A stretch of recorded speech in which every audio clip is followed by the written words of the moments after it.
Well, good morning, good afternoon, good evening, good day, wherever you are.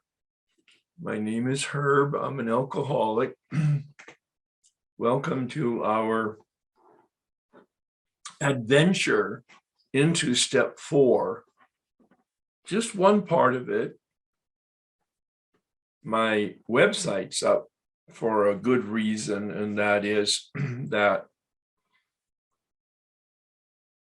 the documents I'll be referring to are on my website. So you don't need to do anything with that information at this present time. But if you didn't know that, my website is a wonderful resource for many things, not the least of which is the Way of Life document, which contains the worksheets that we'll be using today.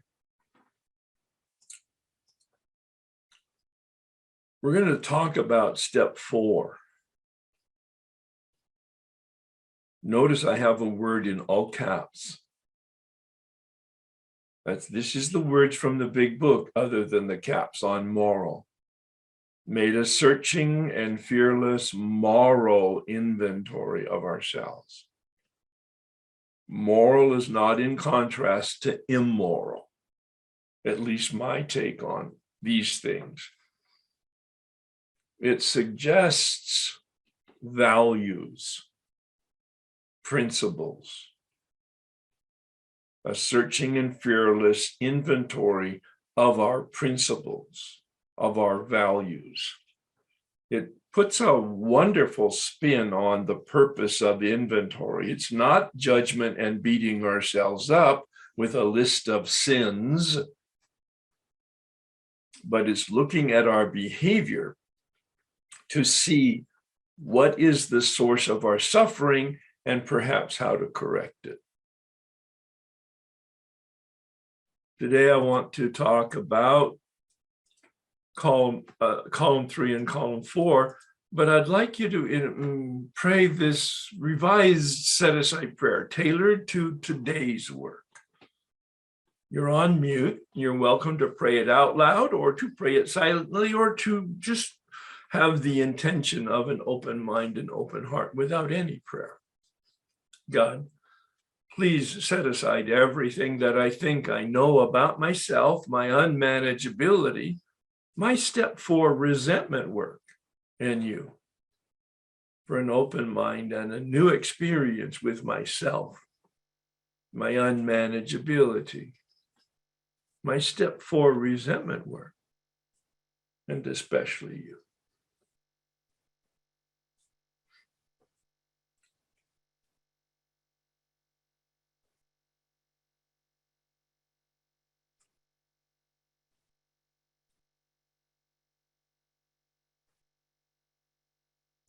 I plan on doing just a little bit of a context. I find that it's helpful from a learning standpoint for people to have a kind of a roadmap and to ask themselves some questions prior to digging into this deep work that we will do today. It's very deep work. It won't probably be as deep as we do on the weekly workshop, but it will be sufficient to get a real taste of and experience with cracking the code, what I call understanding how to do column 3 and column 4. It's not intuitive. And quite frankly, it's not clearly described in the big book. More about that in a minute. But you're all here for a reason. Everybody has different reasons, but you have your personal reason and motive and value and benefit and hope and expectation today. Perhaps there's some place in you that's an agitation, maybe a resentment that hasn't been able to be resolved. This process helped me resolve, eliminate all resentments permanently. It's huge. And it's an understatement. What I'm saying. It sounds like an overstatement. Quite frankly, it's not. How effective have your efforts been? Do you really want to change? What change would you like? These are not academic questions, please. I'm hoping you're responding to them at least within your heart right now. And if you have pen and paper, maybe making some notes about specifically what would I like to change even today? It could change today. It could change today. You might leave this workshop today changed, not because you did anything, but because you discovered and you thought and you had a decision and you made a change in your attitude and approach or understanding of something. It'll happen like that. Sometimes it's instantaneous. It's like lightning. Other times it's like the dimmer switch. What's your invitation today? Think in terms of disturbance. That's the word Bill uses in step 10 in the 12 and 12. He says blithely in the 12 and 12, published in 1953. It's a spiritual axiom. Whenever I'm disturbed, there's something wrong with me. I saw that in my first year of sobriety. I said, surely that can't be true. They haven't met my father and mother. They haven't met my wife, and they haven't met any of the bosses that I have. They're the problem. 1 year sobriety, I still felt the same way at 4 years until I did the work that we're doing today. And I understood what Bill said then in 1953 when he was about 20 years sober. Whenever I'm disturbed, I'm the problem. The problem is, as Gurdjieff said, he's a Russian philosopher back in the 19th century, all human beings are asleep, dreaming that they're awake. What I discovered in this process, and this is crucial to at least understand this intellectually, because it'll help then the approach. Notice belief is in a different color. Belief is the lens through which we look, our beliefs. Column 3 that we'll be looking at in the resentment inventory will identify our beliefs. We'll work up from our behavior. We start with our behavior, the visible, and then we go to the conscious and then the unconscious. You know, I'm not over speaking. It's absolutely my experience. Through the third column, I penetrated. I was led to and delivered into an experience of my unconscious more clearly and more deeply and more effectively than I had ever been in any therapy. But if I'm looking through blue lenses, life is going to be blue. If I'm looking through brown lenses, life is going to be brown. If I'm looking through pink lenses, you see, we don't see the lenses through which we're looking because those are the lenses through which we're looking. And we don't look at the lens. So we don't know that we don't know that our vision is distorted. Because we have perceptions that are delusional. They're not based on reality. They're based on what our lens showed us, which generates thoughts which are demented, which generates feelings which are diseased, which generates attitudes which are distorted, which generates behavior which is dysfunctional. Yes, I like alliteration. But this isn't meant to be cute or poetic. This is a deep dive into science and psychology. That's why in the 4th step, we look at behavior and work our way backwards to take a look at and try to evaluate and get a sense of what is my belief.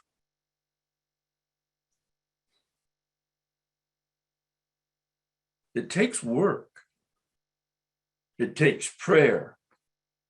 It takes guidance. I could not do this on my own. I'm reasonably intelligent, fairly well educated. And I work hard at what I do. But until I had a man help me, a person help me who had experience with the big book, I could not decipher it. He was like the Rosetta Stone. You may have heard of the Rosetta Stone. That was the stone they discovered, I think it was in Egypt, that helped them interpret the hieroglyphics that they were looking at. It was a translation mechanism. A sponsor or a step guide is a Rosetta Stone that allows us to look at the big book and unpack it and understand what it says and have an experience that's implied and promised, but not very clear by my standards anyway. This is a cartoon I saw in the New Yorker magazine probably 40 years ago, but it was so profound in its implication because there's a second cartoon that you'll see in a minute. But this represents for me the bondage of addiction, certainly, but the bondage of ignorance. My ignorance. I didn't know that I didn't know, and I'm in jail and I'm pathetic, and my life is tattered.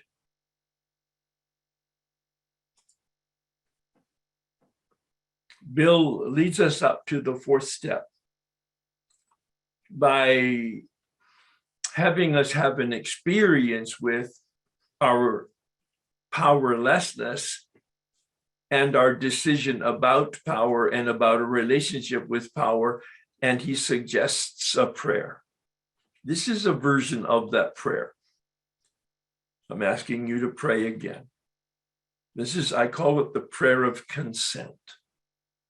I've changed it just a little bit to make it more current in its language. You're welcome to join me out loud, actually. You're on mute, or at least make sure you are, please. God, I offer myself to you to build with me and to do with me as you wish. Relieve me of the bondage of self, that I may better do your will. Take away my difficulties, that victory over them may bear witness to those I would help of your power, your love, and your way of life. May I do your will always. He calls the third step a spiritual arch through which we walk to a new freedom. He introduced it in step 2 on page 47.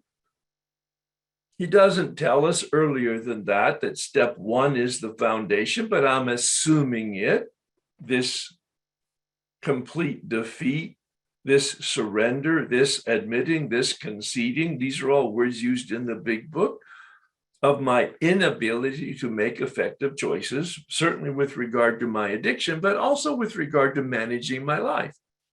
It's the foundation of this spiritual arch, because he says willingness is the cornerstone. Step 2, page 47. Willingness is, that's when he introduces this whole concept of a spiritual arch. I think it helps to see the spiritual arch because it gives us a total context. He says in step 3, the step that we just acknowledged and reinforced our commitment with our prayer, he says, is the keystone. Willingness, the cornerstone, that first stone put on the foundation that sets the direction of the entire arch. The keystone that is the stone at the very apex of the arch, at the top of the arch, holding the entire arch together. That's how important it is. He doesn't mention it again until step 5. on page 75. That's after he's reviewed with us his instructions on resentment. It's all in caps because that's what we're going to do today. But step 4 is much broader than that. It's about fear, about sex, about dishonesty and secrets. What's the whole point of this? Walking through this arch. Oops. Should have been a term up there. Let's see if I can see it. It might be at the bottom. It's freedom. I'll have to change my slide. Underneath the arch there is freedom, because that's the whole point of this exercise. This isn't a self-help exercise. This is an instruction to approach in prayer these suggestions so that there is spiritual intervention. You'll see, and I'll reinforce, in each segment of step 4, resentment, fear, sex, dishonesty, Bill says we have the ability and the responsibility to name it and to analyze it. Unfortunately, we can't do anything about changing it on our own power. Resentment is rooted deeply in us, and it requires a power other than us to remove it. The same with the other components of step 4. The whole point, though, is freedom. This is that second cartoon that I was referring to. Notice the difference now. There are no walls. There are no ceiling, floor. There's nothing holding the bars in front of pathetic Herbie's face except Herbie's hands. And Herb looked through the bars, doesn't know that anything's changed. And as long as he's holding the bars in front of his face, he's in jail, despite the fact the bars are not connected to anything.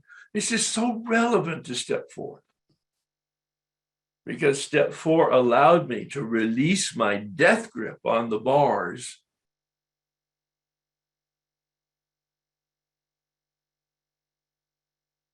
so that, in fact, I could walk free of resentments, walk free of fear, walk free of my historical dishonesty.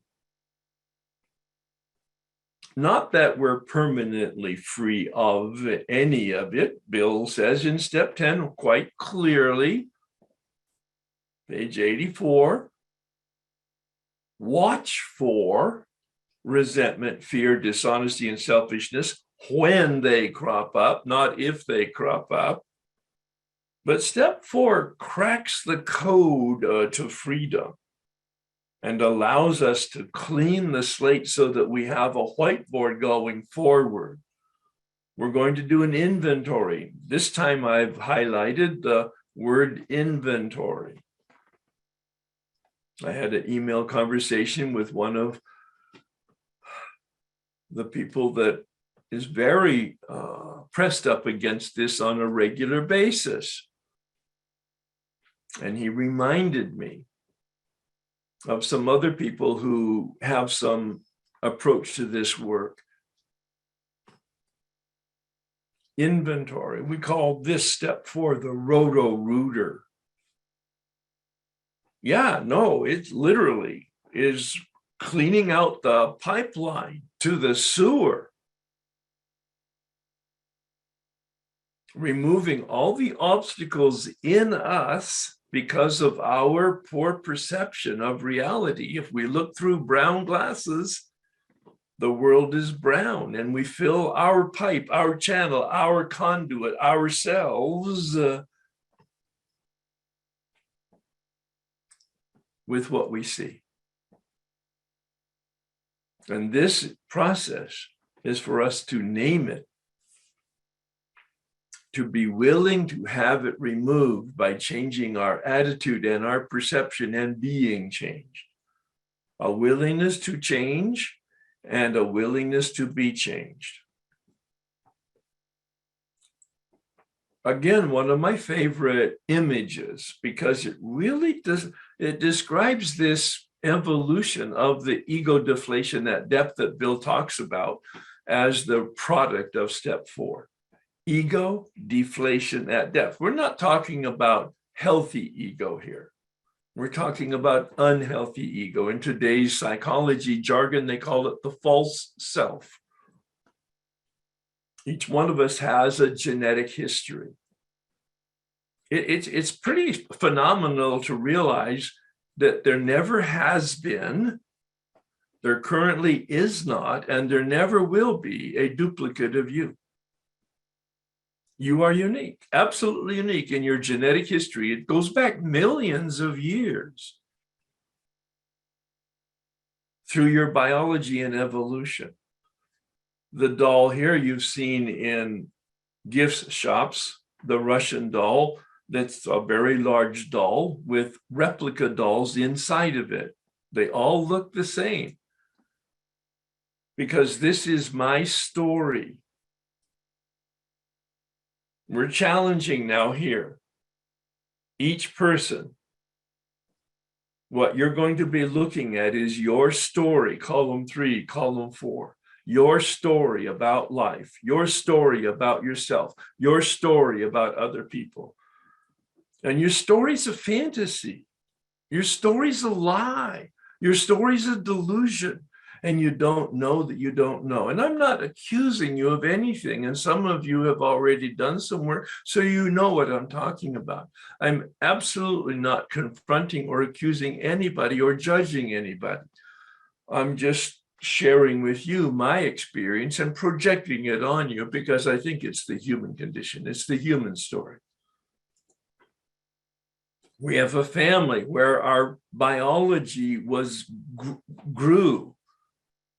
A family whose primary purpose is to form our personality. And most of us, especially when we're addicts or in an addiction culture, they were supposed to form our personality. And quite frankly, they deformed our personality. It's not our fault. It's true. We were submerged in and impacted by, irretrievably and irreparably damaged. I'm acknowledging that. It's my personal experience, not at the level that some of you have trauma, especially if you've had some emotional experiences in your young ages or your young teens or your young adulthood, psychological experiences or distorted education. There's lots of people who grew up in cultures that were very unhealthy. And all of this forms us, but the outside looks the same. The inside is just corrupt. And what the whole point of this ego deflation is to come to the true self, that spiritual meaning, that spiritual self, that original goodness, or as Father Thomas Keating, one of my teachers, calls it, the core of goodness. So that we can then identify that and build from here. This is a story of survival. Every human being has 3 instincts: fight, flight, and freeze. At the biological level, we're talking about ground level stuff, biology. Fight, flight, freeze. Well, those are translated into the emotions of anger, fear, and dishonesty. Think about freeze, camouflage, hiding. This really helped me understand step 4 effectively. Bill basically had this concept, maybe not as clear as I'm presenting it, but he calls it instincts gone awry. In the 12 and 12, instincts gone awry. Anger held is resentment. Fear held is that disabling fear that he talks about. Dishonesty held is that camouflage that provides that unhealthy development of sexual behavior. We want what we want when we want it, and we're not really concerned about other people, at least at the level of their well-being, because we're more interested in our well-being. Bill talks about selfishness, self-centeredness. Page 62 is the root of the problem. But these reactions are survival reactions from the brainstem, that first brain, and the limbic system, that second brain, that creates the emotions that create our false self. This is what we're looking at, the obstacles in ourselves, these basic human instincts. Today, we're just going to look at the resentment piece. The fear is very straightforward. The sex inventory is very straightforward from my standpoint and experience. Sometimes confrontation, sometimes difficult to untangle, but not nearly as complex or as hard to crack the code of as at least my experience with the resentment inventory. In the step 4 in the big book, Bill talks about self-centeredness as the root, as I mentioned, page 62, resentments as the behavior that comes from that root of self-centeredness, as I said, survival instinct. It's not our fault, it is our responsibility. Root, self-centered, is the root of our fear. Self-centered is the root of our sexual dysfunction. Self-centered is the root of our hiding, camouflage, dishonesty, secrets, guilt and shame, in the healthy sense, unhealthy sense rather, guilt and shame. Again, it's in all caps because today that's going to be our only and single focus, resentments. Well, Bill's very clear, list them. I'm going to be very clear and simple right now. Do you have any resentment right now, currently, as you're sitting here listening, watching?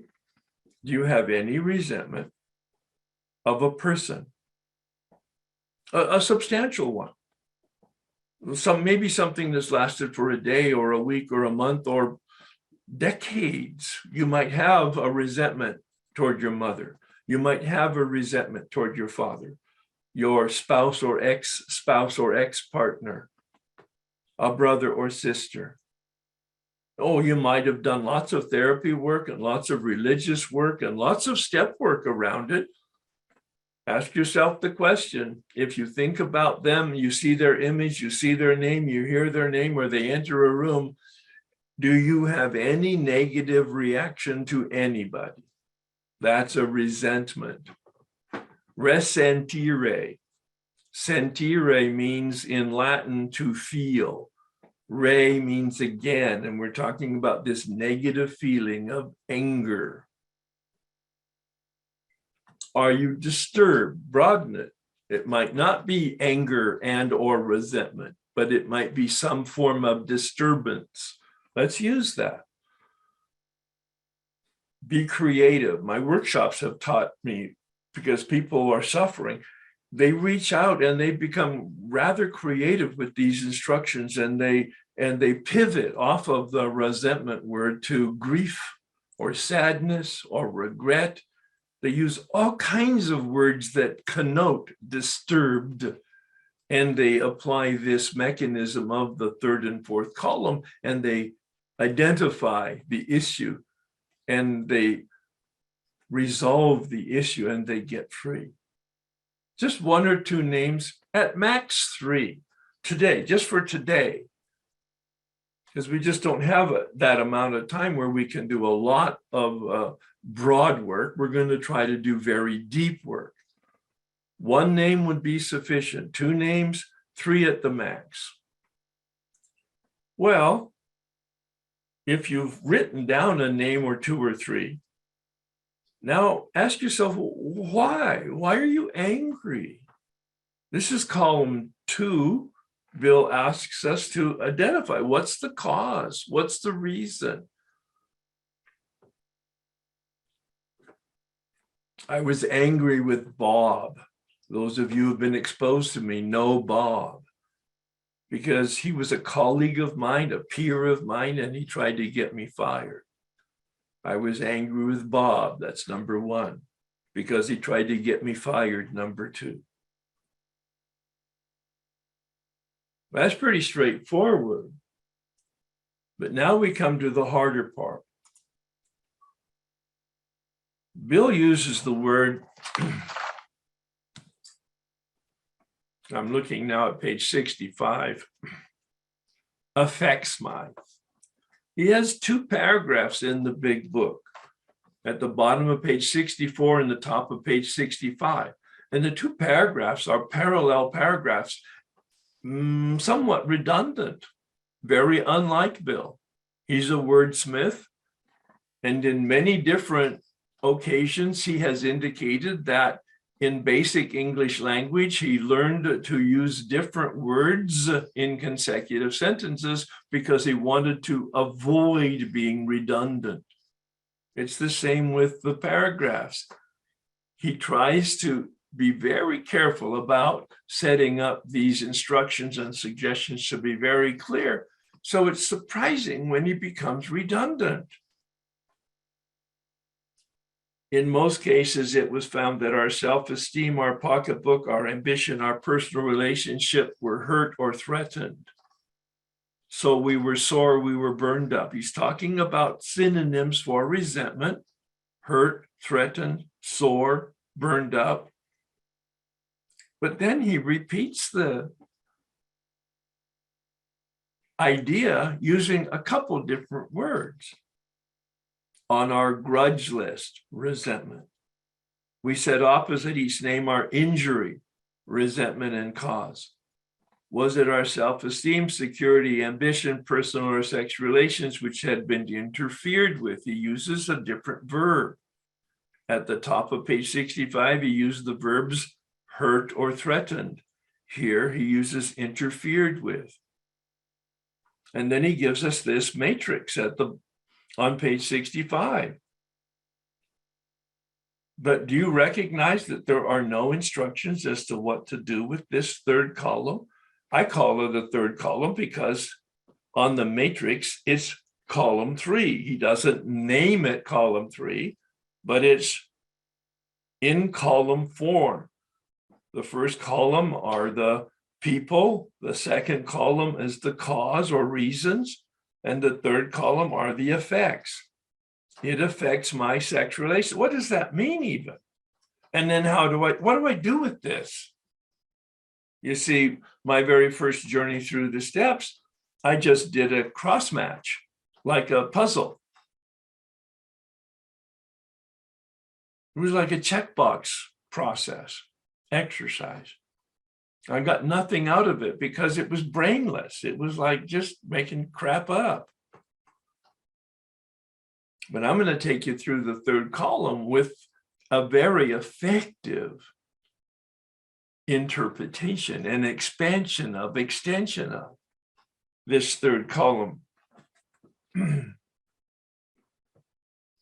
Suggestion. It's about our self-esteem. That's the word he uses.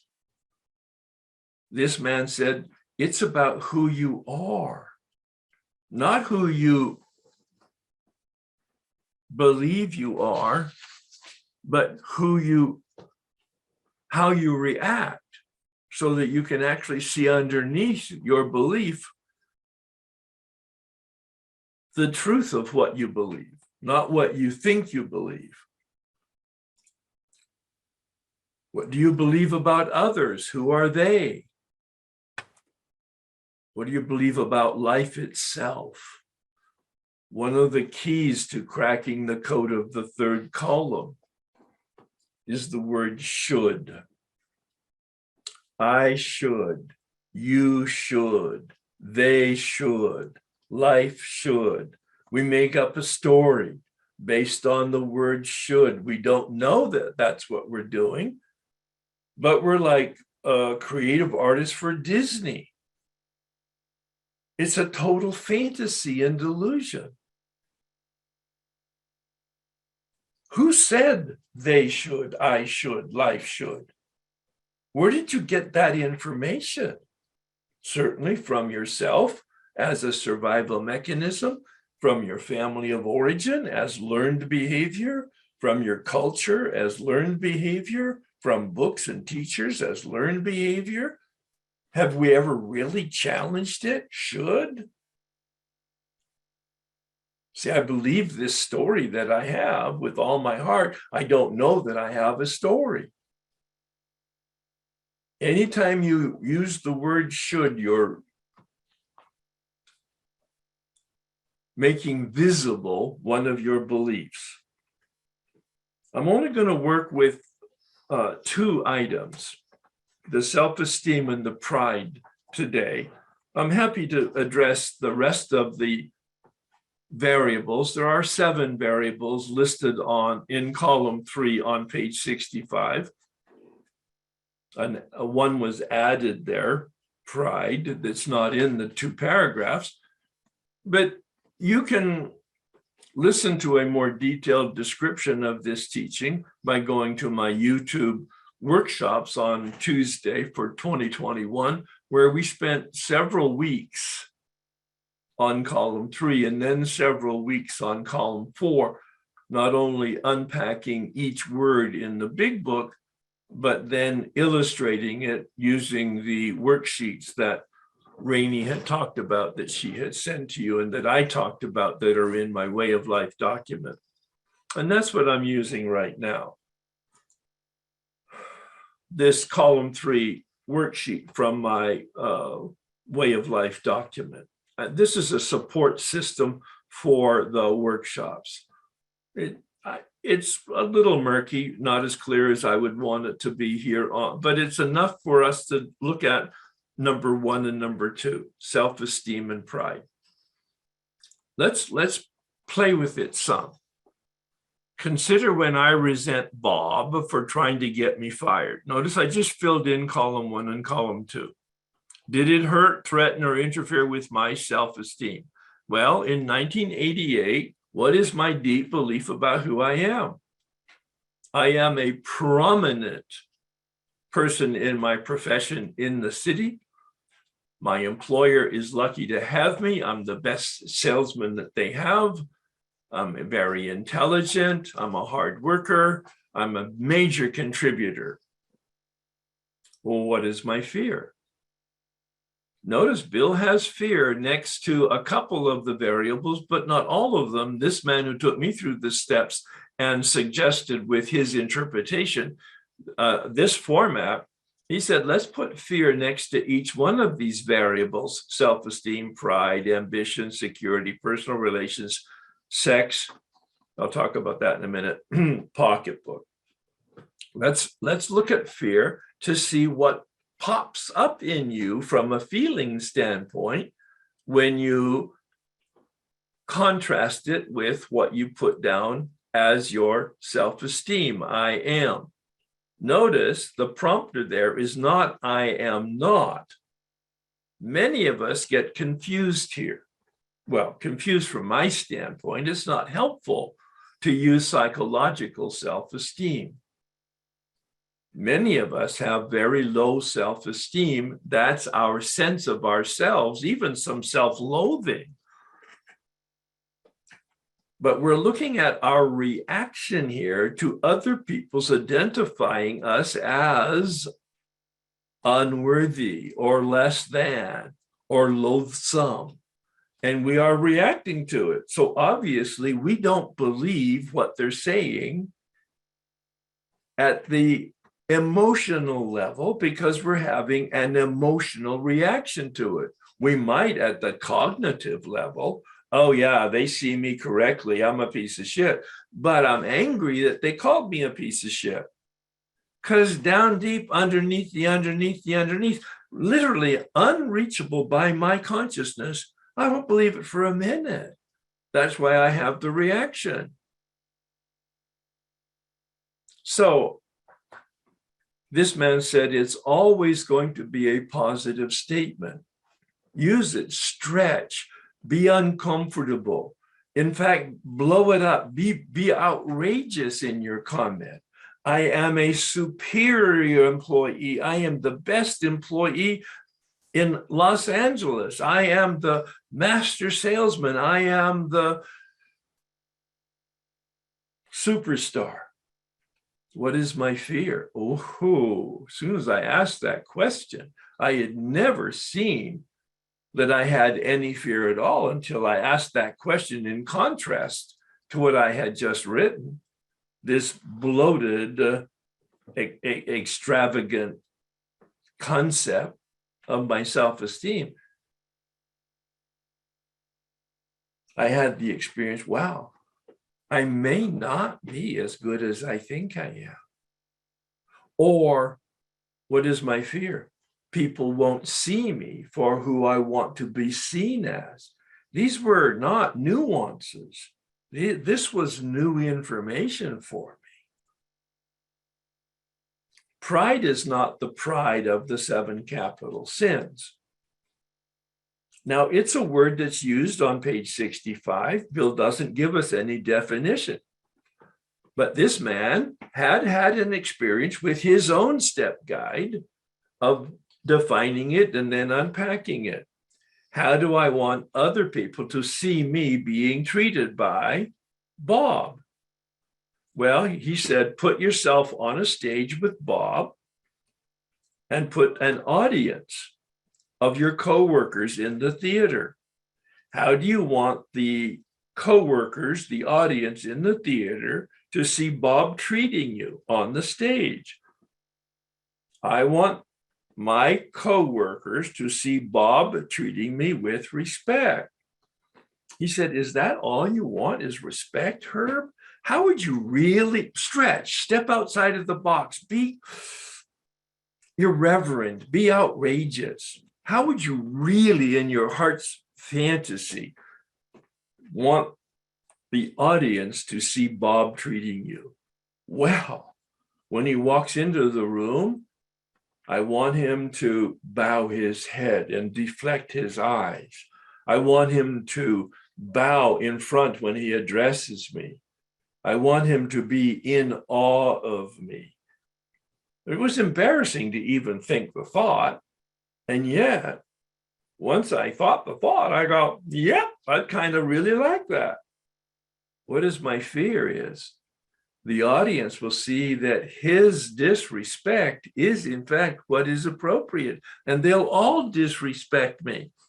And I discovered for the very first time what was just so obvious. It had never been exposed or experienced in therapy, but it was just so obvious. I had a major fear of public humiliation, of being observed as wrong or being interpreted as wrong.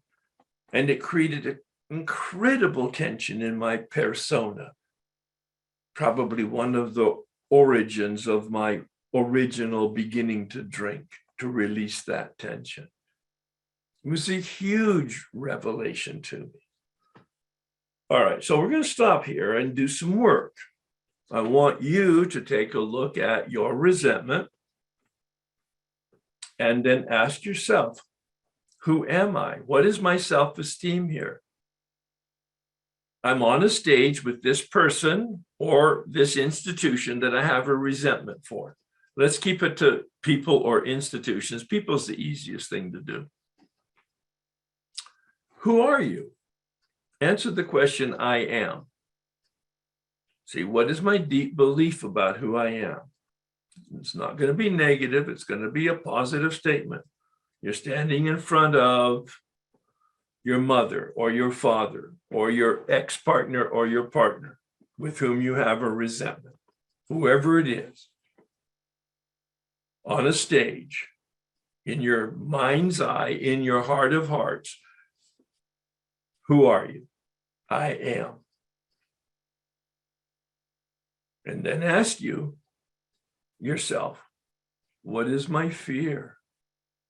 Is it indicating to you some nuance or something but rather black and white as a contrast?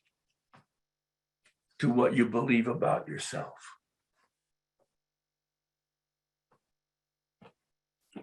And the flip side of the coin is pride. It's a wonderful way to either get at self-esteem or to confirm the accuracy of your appraisal of self-esteem. And that is, how do you want other people to see you being treated by this person? How do you want other people, the people in the audience, to see you being treated by this person on the stage with whom you have this resentment? It sounds a little circuitous, but it's not. It requires a little imagination, a little stretch perhaps. But in your heart of heart, what would be your fantasy about how you would want your neighbors to see your dad or mother treating you?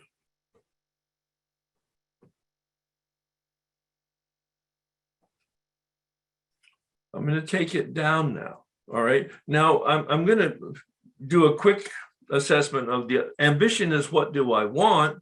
Security is what do I need? Very different connotations. Personal relations is what's my story about family, mothers and fathers.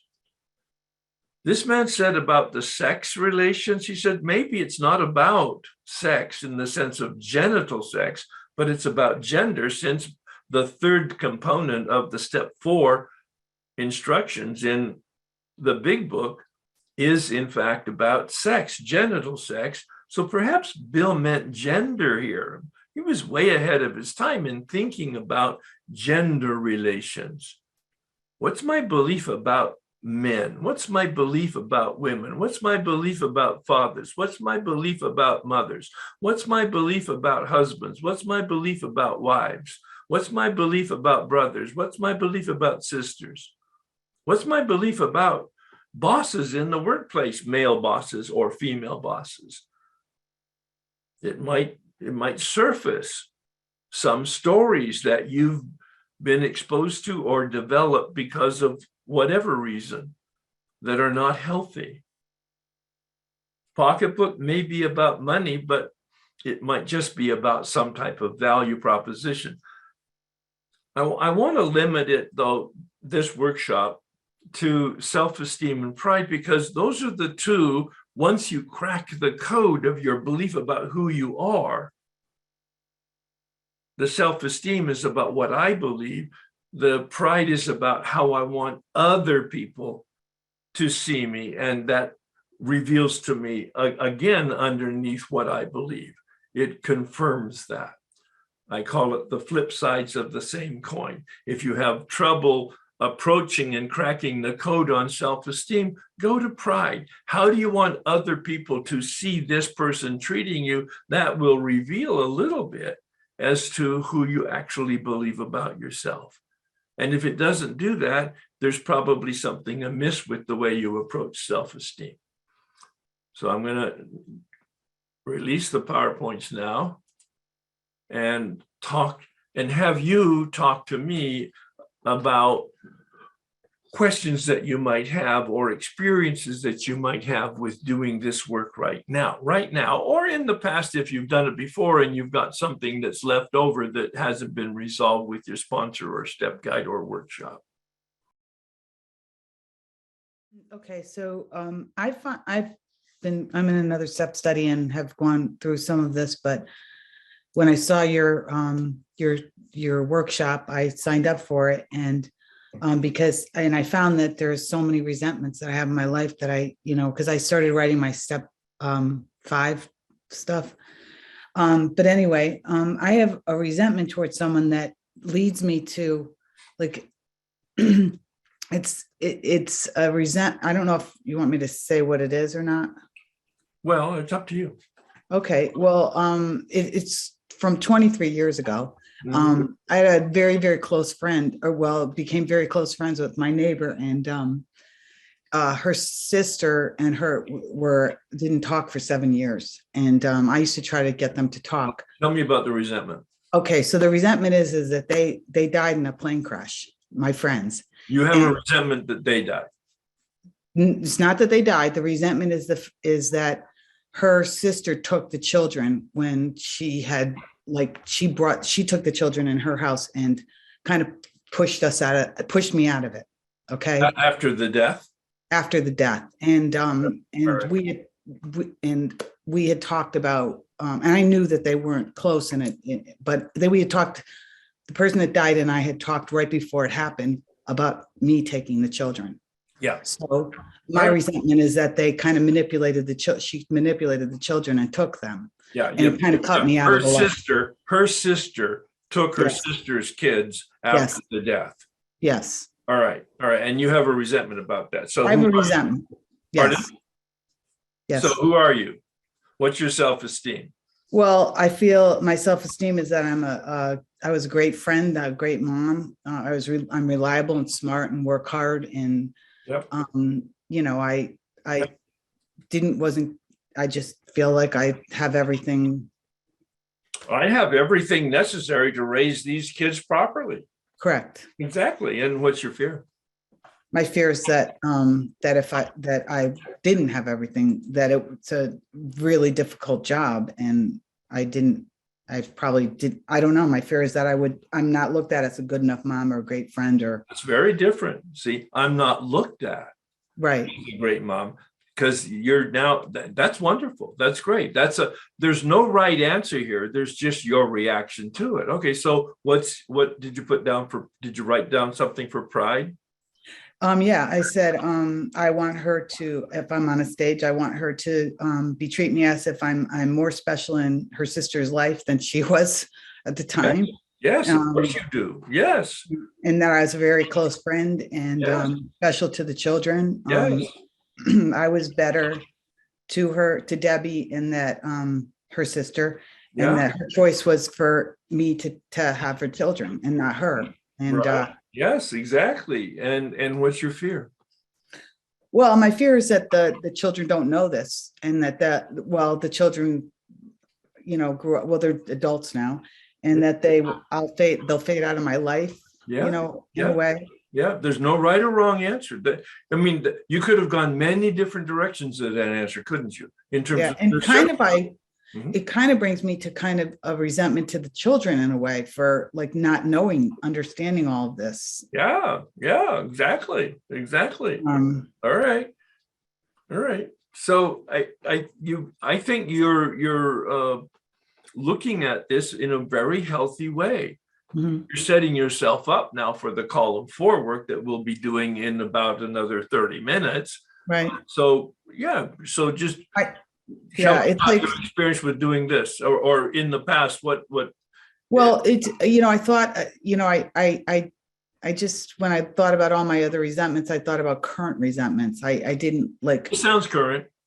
yeah, it is current, but it's like so old. It No, it's happened not so old. long ago. No. It's not old. Yeah. No, it has history, but it's not old. Oh no, I could smell the smoke right now. Yeah. No, it's right there. It's burning hot right now. In fact, you took it a little bit.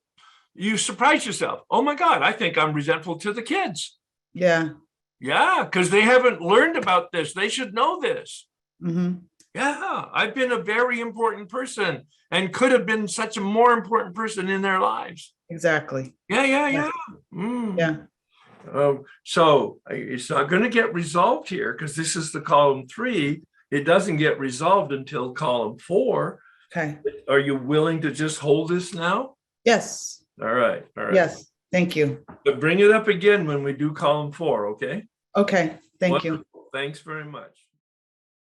I'm here because I am in step 4 with my sponsor presently. I attend your Tuesday workshop, and then I saw this pop up and my friends were like, are you going to the resentments workshop? And my first instinct was, no, I'm doing a ton of work right now. I'm not, but I'm like, I'm in step 4. Why would I not come when it's like just this work that we've done. So like, I'm like, wow, I know how to do this. And this is what I'm doing. So I also have never done step 4. I've always dipped at step 4. I've not gotten this far. So I can say I've never been sober because I believe, having not done the work, that I've never had a spiritual awakening to say I had something to lose because I was never awake. And I've been in AA, but not since I was 19, with lots of bad things happening in between, and I'm 36. So I'm so grateful, and I want to hold on to this feeling, this lightness, this brightness that I'm experiencing. So that's the context of my being here. Let me just comment though. Yeah. You're as sober as you are distant from having a drink or a drug. All right. So don't mitigate that with sane. Mhm. You're sober, but maybe not sane in the sense of, Right. Yeah. and the very fact that you're sober probably means that you had some form of a spiritual awakening. It might have been subtle, but that's a gift to be sober. So Absolutely. now you're beginning to thaw out sufficiently to wake up. That's really my experience also. All right. Thanks. Yeah. And so when you said to start listing, because I did one, and I've done like one, column one and two, half of two. I haven't gotten through all of the reasons for the resentments. It's been a week. I've been working on step 4 for a week. So when you said to pick a couple people, I just picked my grandma, and there were like 30 resentments that just flowed, Sure. So the first one is kind of like a minor resentment, it would seem, but it was the first one that I remember like acknowledging as a child, the one that kind of kicked off a lot more to come. My grandma, I was raised by my grandparents, and my grandma was in active alcoholism growing up. So the resentment is, I resent my grandma Judy for stealing money from me as a child. Okay. All So I right. was And probably who like, are you? No, don't need any more. okay. So who are you? Self-esteem. I am someone who wouldn't do this to anyone else, especially not to a child. Right. But all right. So try to tell me a little bit more though of who you are, not who you're not. I wouldn't do that. It's not who you are. Okay. Who are you Okay. as a person? Hold it. Today, holding this resentment, who are you? Well, can I say my fear so we can, because Let's try that. So my fear is that I am exactly the kind of person who would do this in my alcoholism. So because I don't know, am I supposed to go back as a child or as the person? No. Hold. Take a deep breath. Relax. Take a deep breath. Relax now. Yeah, it's important stuff, It's life-changing. This is life-changing work. Relax. It's not going to happen in 30 seconds. All right. It's going to just happen. All right. And you can't control it. So it's about the present moment. Who am I at the present moment? And it sounds like I am a person of integrity that would never disadvantage a child or something like that, right? My fear is, oh my God, I am a person who would in fact take advantage of other people. Mm-hmm. All right. So what did you write for pride? Sorry, I just want to get that down. Yeah. Mm-hmm. I see you put it in a present tense, so that helps me. Please, present tense. Stay, because it's a current resentment. Yeah, I got you. I mean, let's say it differently. It's a current feeling about the past. It's a current feeling about the person. The person might be dead. It's a current feeling about a dead person. But it's a current feeling. Mm-hmm. Yeah, that's what we're talking about. That's the blockage. That's the obstacle. That's the cloud in us to the sunlight in us. Go ahead, please. All right. Pride. What did you write for pride? I put others should see Grandma Judy treating me with love and respect, not taking advantage of me. Yeah. What's your fear? That others will see me as weak, easily taken advantage of. So ego. Yeah. But see how the pride, on the left-hand side, gives you even some more words for the self-esteem. Read it again as if it were an answer to self-esteem. Read it as I am. others should see, or I am someone worthy of love and respect. There you go. I am not weak. Wait. Oh, okay. All right. I'm not easily taken advantage of. I'm not naive. I need to put that in there. All right. Well, you just creatively expanded it beyond my direction, and it worked really well. You included your fears in a positive way into your self-esteem. So now read it all together, the self-esteem, please, and the pride as a I am statement. So I am someone worthy of love and respect. I am not weak or easily taken advantage of. I am not naive. I am discerning. I am deserving of love and whatever else you said there. I am deserving of love. But you see how they're flip sides of the same coin. So if you've done a healthy job with self-esteem, it will be reinforced and confirmed and expanded by the pride. All right, cool. Yeah. And now it doesn't have to be comfortable, and it doesn't have to be the truth, like, oh my God, that's not me at all. But it is somewhere down in you a belief about yourself. So this is beginning to surface some stuff that's underneath your consciousness so that you can now deal with it. All right. Cool. And then like our prior person, and I won't repeat it anymore, when we come to the fourth column, I hope the people who share now will step up and we'll do some fourth column work then. All right. Thank you. Do you have a resentment toward bosses in the workplace? Towards my boss right now, that's my issue. So who are you? What's your self-esteem? I am.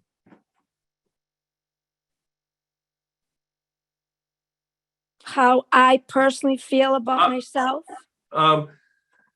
You're on a stage with your boss. Nobody else is in the room. What is your belief about yourself there standing in front of your boss? What is your belief about who you are? I believe I'm competent, hardworking, and have good intent. Wonderful. Clear. What is your fear when you say that?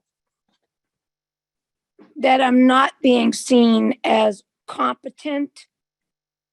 Yes. And hardworking. Yes. It could go many ways, but that's a very classic way of doing it. I feel this. I don't believe I'm going to be appreciated. Yes. That's exactly it. Exactly. And you have a resentment about that. That's right. How would you like other people to see your boss treating you on that stage? I would like other people to see me being treated with respect, appreciated, Yes. and being told that, yes, you are hardworking, you Yes. have good intent, and you're competent. Exactly. And when you say that, what's your fear?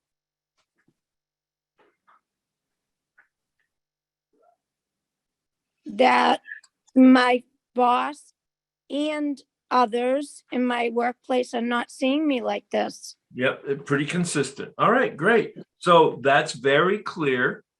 It's only 50% of the story and the work, because the fourth column does the balance of the work. So are you willing to just hold that now until we get to the fourth column? Yeah. All right. No, you're clear. You from my standpoint, it sounds like you broke the code. All right. Oh, good. Yep. Okay. All right. Thanks, Deb. Thank you for working through that with me. Yep. Thank you. So my resentment is towards my father. This is just long-standing. So my resentment towards him is that he doesn't really care. He doesn't show me what I want him to show me. He doesn't do things for me. He doesn't show interest. That's my resentment. Yeah. And who are you? I am. I am. Yeah, I'm lovable Mm-hmm. and I'm worthy. All right. And what's your fear when you say that? My fear is that I'm not that. My fear is that I'm a bad person, and there's something in me inherently like Yeah. bad. Yeah. No right or wrong answer here. It's a feeling. It's just a feeling. All right. So that's great. On the left-hand side, we're in our head analyzing. On the right-hand side, we're in our heart feeling. So keep that in mind. It's a healthy way of looking at separating the two, because they're very different perspectives. So what's your pride there? How would you like other people to see your father treating you if you were on stage and your family was in the audience, or your friends? I'd like to see I want the audience to see that my father is taking great interest in me, that he's caring for me, that he's doing things for me. Yeah. And what's your fear? My fear is that he doesn't really love me. Yeah. He doesn't care, and that he'll die, and all this unresolved stuff will be there. Yeah. Again, I think you've got it in a healthy way. Set yourself up for doing the column 4, which we'll do in the second half of our time together. Okay. Thank you. Do you have questions about what you just did? No, that's clear. It doesn't feel complete because it's not complete. So I respect your hesitation, because it's not complete. There's no feeling of closure here until actually we do that 4th column. So just sit with the discomfort. All right. Thank you. Thank you. The resentments I have, one's against my brother Greg, another against my mother. Just take one. Which is the one that you want to do? I think my brother. All right. Yeah.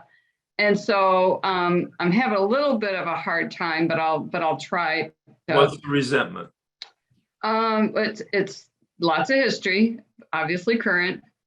I'll say back in the thing that's on my mind, a couple things. Something that happened in July, something that happened in October. And the July thing is wait. What's your current resentment? I don't care about the history of the event. Yeah, that's what I'm struggling with. Okay. You're talking to me. You have a burning coal in your gut. Uh-huh. What is that? I could start crying. Yes, I hope. That's cracking you open. That's good. I mean, he is my brother and I just hate him. Yes, we're doing a resentment inventory. Yep. Why? What did he do that has you so fired up?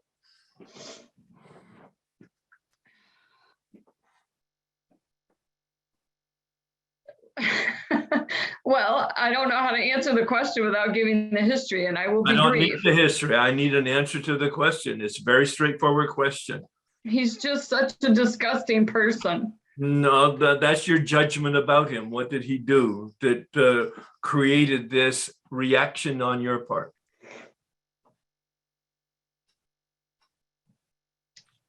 So he's very needy. No, you're judging him again. How did he impact you?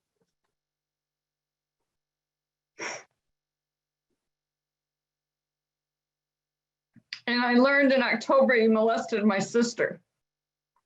All right. So you're resentful that he molested your sister? Okay. All right. That works. Now I know why you're pissed. All right. You found out that he molested your sister. Okay. Who are you? I am. Yeah, honestly, that's what I'm struggling with. Like, I don't know why that's so hard right now when I think about that. Okay. You're on a stage with your brother. In the audience is your family and your sister. How do you want them to see him in relationship to you? I want them to know what he did. All right.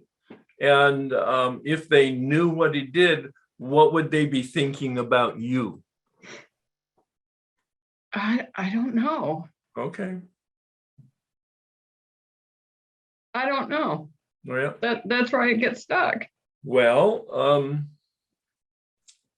And, I'm looking at the question on the sheet. It says, what is my deep belief about who I am? yeah, I am a sister. I am a sister. Uh-huh. Yeah. And now I'm outraged to find out that my brother molested my sister. Mm-hmm. Who are you in holding this anger, this reaction? Well, who am I? I almost feel like if I don't know what the right word is, like a crime has been committed, and if something isn't said, that I'm being dishonest. Well, put it in a positive term, though. Who are you? I am the older sister, the younger sister. Who are you? I am the older sister. I am the older sister. And I feel very protective of her.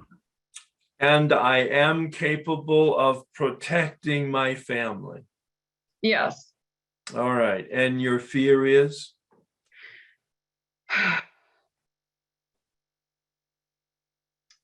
That I failed her. Yep. You don't need to go further. That's it. See, you just broke the code right there. Mm-hmm. I am the protector of my siblings. I failed. All right. Now, it doesn't have to be right or wrong. This is a belief and a feeling. All right. What I found that my beliefs were delusional and my feelings were distorted. So, but this is a really good beginning. Okay. Mm-hmm. So write those things down and come back to us when we do the fourth column. I will. Thank you.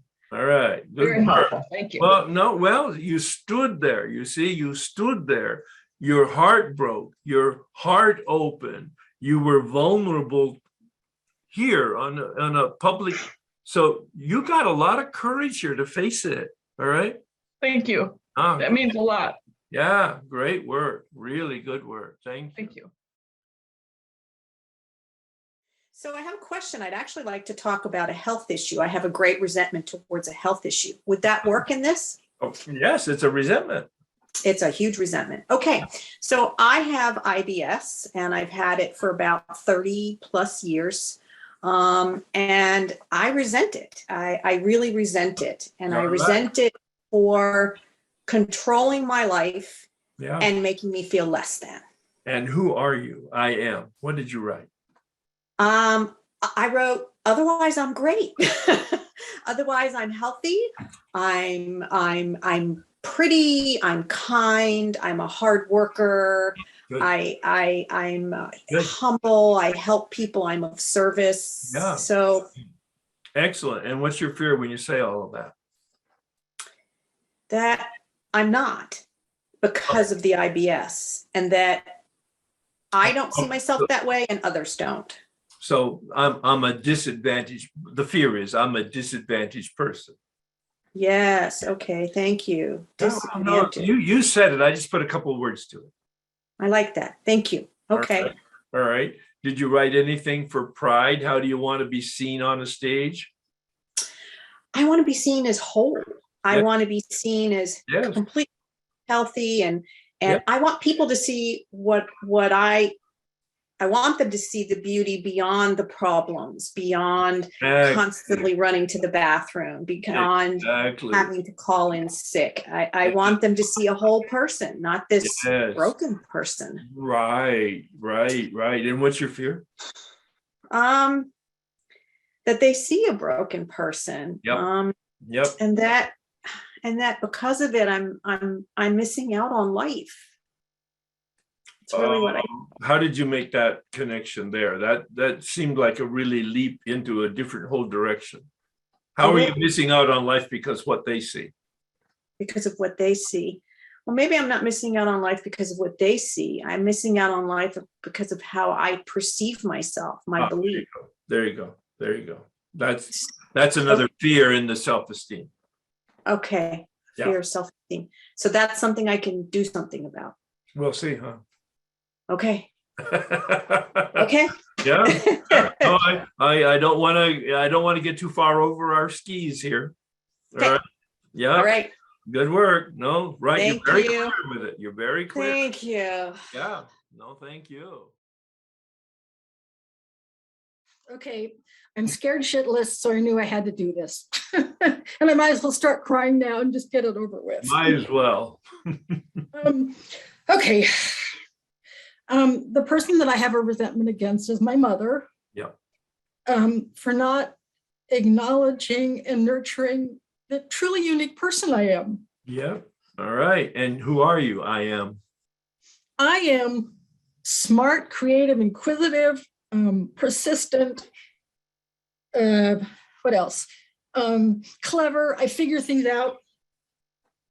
And what's your fear?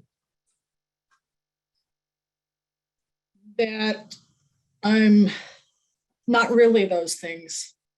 That I'm not really going to do or get what I want. All right. I mean, those are two different fears, and there's no right or wrong answer. These are just emotional reactions, and anything you put down is correct for you. All right. Did you write something for pride? Yes. So this was a little confusing for me. So if I'm on the stage with my mother and there's, say, my friends in the audience, I want them to see, this is embarrassing, that I want them to see her putting me on a pedestal and realizing that I truly am unique and that I'm special and I'm deserving of help. That's a different implication there, but I am unique, I'm special, I'm deserving of help. All right, wonderful. See how that complements what you wrote in the self-esteem? Yes. So that validates that you're in the right area here, because you could now read the self-esteem and the pride all as one piece. I am. Do that for us right now. Oh, like put it into one sentence? Please. Or yeah, at least one flow. Yes. Okay. I am inquisitive, clever, persistent, smart, creative, and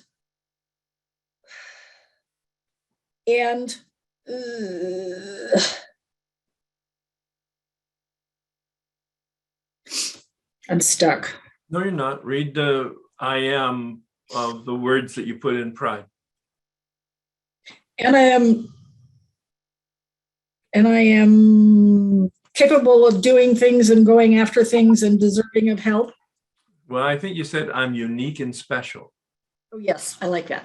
Well, no, you said it. No, I know I I'm did. quoting you. You apparently didn't write it down, though. I did. There's all kinds of stuff all over this page. Every time I heard you talk to somebody, it's like, oh, I'm asking you to read what you wrote. See? Okay. So, yeah. All right. And when you say it that way, what fear comes up in the pride column? That I'm really not these things, and that I'm not deserving of help or of finishing or doing things that I really want to do. Okay. All right. No right or wrong answer. There's just your response. All right. Okay. So stay with this sense of a lack of feeling of closure, because it's 50% of the work, and that's why we'll bring it to conclusion in the second half of what we do.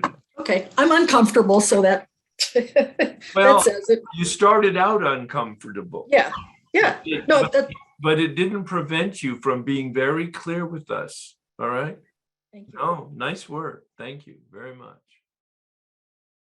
My resentment is at my slumlord. Yeah. She doesn't take her role. She's not responsible or take responsibility for fixing things. Sure. The cause is, that's the cause. Okay, the self-esteem is, I am an excellent tenant, but I'm afraid to speak up. All right.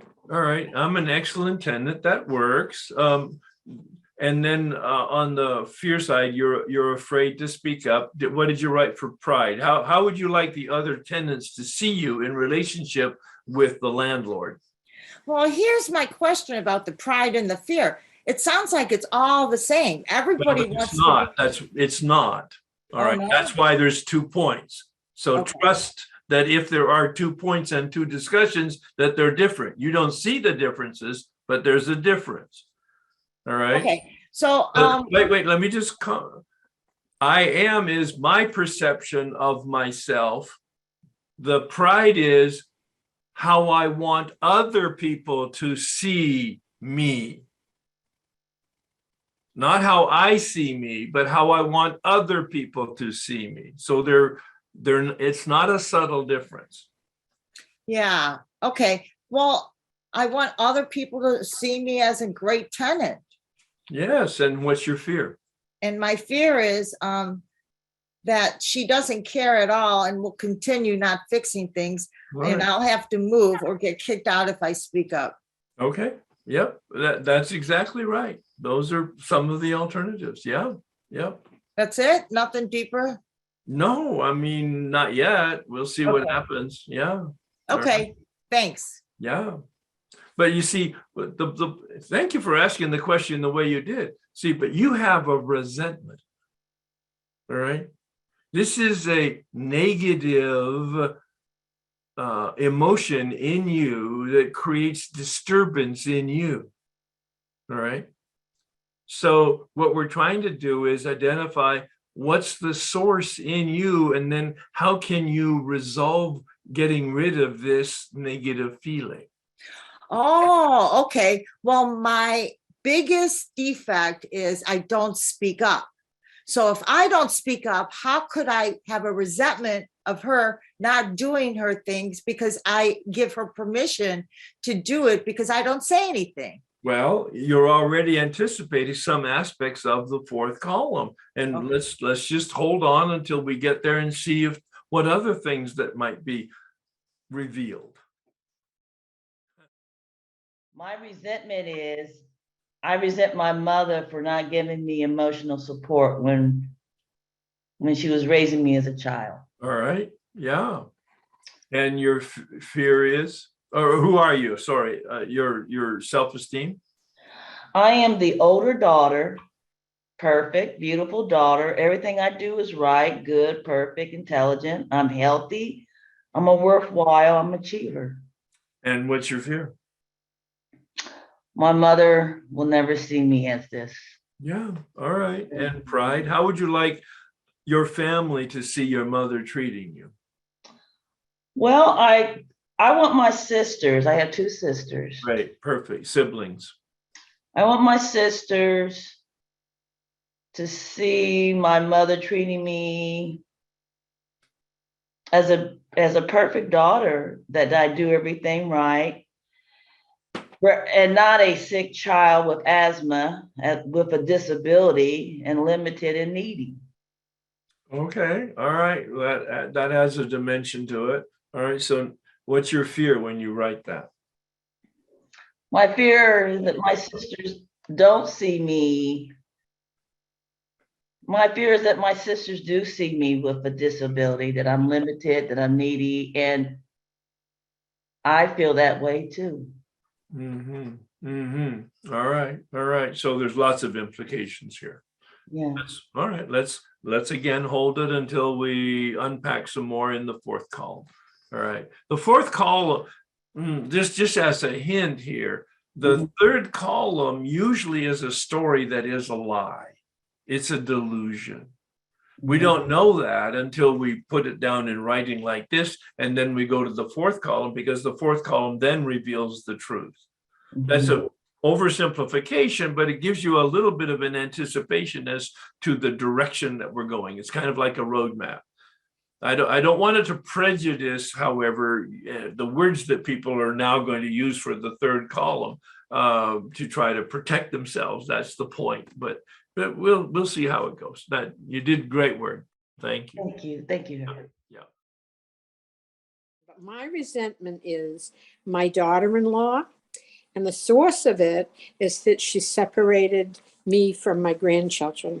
Yeah.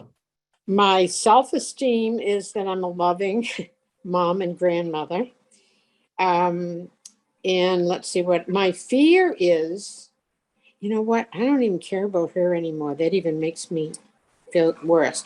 But my fear is that I won't ever that my grandchildren don't even know how much I care about them, that my son hasn't advocated for me. Yeah. And then I really won't ever see them again. It's been 15 years. Yeah. Yeah. My pride is that, you know, if I was on a stage, I'd want the world to see me with my grandchildren and actually with my son, because I don't even care about her anymore. Sure. And that I feel really Yeah. awful about that. Yeah. Yeah. But what's your fear there in pride? What's my fear there in pride? Yeah, that the world knows that I haven't been able to hold my family together. Okay. All right. No right or wrong answer. And that's as good as any of them. That's good. All right. Yeah. It feels pretty damn wrong. Yeah. Well, I mean, objectively, but I'm saying your feeling, your expression of it is, you know, what it is right now. So stay with that and we'll look at it again. Okay. Thank you so much. Yeah. So I just get so embarrassed to because this is going to be a a resentment that is to one person, but it's really to so many people on a daily basis. And it's very, very old. It goes back to probably being 2 years old. But the resentment is current right now. The feeling that you have is current. And what you've did, I want to comment on it because what you just made is a great insight. What you experienced with this one person, you said you experience it with many people. And that's what you will see because you're the common element in all the other relationships. So what you do in any one place, you will do in every other place. So that's a great insight right from the beginning. All right. So it's very deep and it's very real and it's very current and it's very old all at the same time. So, I get it. Yes, because it all right. So this is your resentment. And what is the resentment again? Okay, so it's to my sponsor, but again, it's to many people. My resentment is that she didn't respond back to me. Perfect. And who are you? I am. Okay, so I'm respectable. See, I'm used to seeing the loathing part. Wait. I don't want editorial comments. Okay. I want you to read what you wrote. I'm respectable, worthy, important. I'm lovable. And worth caring for. Stay with that. Stay with it. It doesn't feel comfortable, but you are so on the money. It's great. All right. And when you say that, what's your fear comes up? That I'm not enough. Yeah. That I'm not respectable. That I'm not worthy. Yeah. That I'm not, and that yeah. I don't have a voice. Yeah. Yeah. And that I'm a doormat. Yep. See, that's the yin and the yang of that. That's the almost the opposite kind of things that we see when you see it as dramatic as you're laying it out. On the one hand, I'm all of these wonderful things. On the other hand, I have a fear that none of that's true. Yeah. Good. Did you write anything for pride? Yeah, then I wrote how I want others to see me is that I'm respectable, worthy, worth giving time to. Worth being having someone get back to me on a timely manner. Worth being to respect it. You're important. The big thing on important. That I'm important. I want other people to see that I'm important, not better than anyone, but that I'm important. That's it, right? And what's your fear? That I'm easily walked on, people pleaser. And that people don't see me as being respectable or important or worthy. That I'm trash. Yeah. Again, I hate it because we're leaving it incomplete, but we have to do that until we get to the fourth column, and we'll talk about that in a minute. Okay. Okay. Thank you. Yeah. Yeah. Nice job, really. And for your first time and you're new to the process, for you to be so courageous and vulnerable, it allows other people to step up. Thank you. Maybe not today, but it will allow them to step up in their own program. So thank you for sharing. Camille, please. Hi there, Herb. It's Camille. I'll cut right to it. So I like the use of the word disturbed. So instead of resentful, and I'm disturbed by my daughter, Courtney. Mm-hmm. And the cause is she treats me disrespectfully and with disdain. She verbally distances herself from me, and she has no interest in a relationship with me. All right. And who are you? I am deserving, valuable, special, worthy of respect.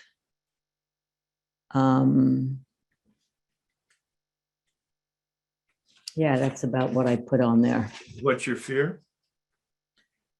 That I have no control over how other people see me or treat me. All right, all right, all right. What's your pride? My fear also is that as an addict mom, I deserve her disdain. Okay, all right. No right or wrong answer. That's just a feeling. That's right. All right. It's not describing the truth. It's describing a feeling. Good, excellent. Oh, your okay. pride? How do I want other people to see me being treated with respect, love, kindness, admiration, special, worthy of all these attributes? And your fear? My fear again is I have no control of how other people see me. Okay, all right. Yeah, all right. Any questions or concerns about that? You're very clear, by the way. Yeah. Okay, so say that again, what you said to me in response to when I said to you, I was an addict mom and deserve her disdain. You said, this isn't about truth, it's about feelings, or? In terms of the fear part. Okay. The fear is a feeling. On the other side, the I am response and the pride response, those are analytical thoughts coming from the mind, in contrast to feelings that are coming from the heart. It's a feeling. That's all. People have found that helps them make that transition. And it's you have to recognize that one is analytical and one is emotion. Okay. Yeah. All right. Okay. Thank you. Hi, Herb. I'm not sure. It seems as though if I put my brother's name in the disturbance, that I could put my name too. It just seems like, I mean, because I think I have the same feelings about myself as he does. So how do I do that? Well, I think it's a very excellent insight, actually. It becomes a little more difficult and quite sophisticated because you're talking about a resentment toward yourself. Yes. I recommend that you save the resentment toward yourself until after you've got some real competency of being clear about resentments toward other people. Okay. But it's a very worthwhile process if, in fact, and there's many people that could identify with that, you have a resentment toward yourself for whatever reason. It could be regret or whatever, sadness. Use any of those words, but don't do it until after you finish getting some traction in being clear about your resentments with other people or institutions. Does that make sense? Yeah. Yeah. So you have one with your brother, you said? Yes. My deep belief about who I am is currently who I think I am, or how Yes. I was in No, currently, it's all current. Because here you are, you're sitting in front of me and you have a resentment towards your brother. Mm-hmm. Yeah, who are you? I don't know if it's who I think I was in the interaction. No, wait. Who are you right now in relationship to your brother and this resentment? Who are you? I am. I'm kind, loving, honest, intelligent, always seeking the truth. I need to have answers to things. I am understanding, supportive. Yeah. And what's your fear when you say all of that? My fear is that I'm crazy and emotionally unstable. No right or wrong answer. That's just a reaction. Okay. Pride. What did you write? So the pride one is if I'm on a stage. Yes, please. I want people to see that I was really trying to recover and do my best and try to get to the bottom of the difficulties. Yeah. I'm a sincere person putting in a lot of work. Yes. Yes. And what's your fear? Is that my brother will continue to not speak to me. It's been 25 years. Yeah. He thinks I'm crazy and dangerous. Yeah. I don't have a relationship with my niece and nephew. Yeah. Yeah. Lots of implications. And I went to graduate school to become a doctor so that he would not think I was crazy. Yeah. Yeah. And I don't deserve a kind and loving brother. And I tore my family apart. Those are fears. Yeah. Yeah. Yeah. Lots of fears. Now, there is a fear inventory that does address that. We won't be doing that today, but just know, and this is the first time I've had a chance to say that for other people who have a lot of fears, most of us do. There's an entire fear inventory. It's a pretty straightforward inventory process. So know that that'll be handled in a different way. All right. So my resentment is about my spouse.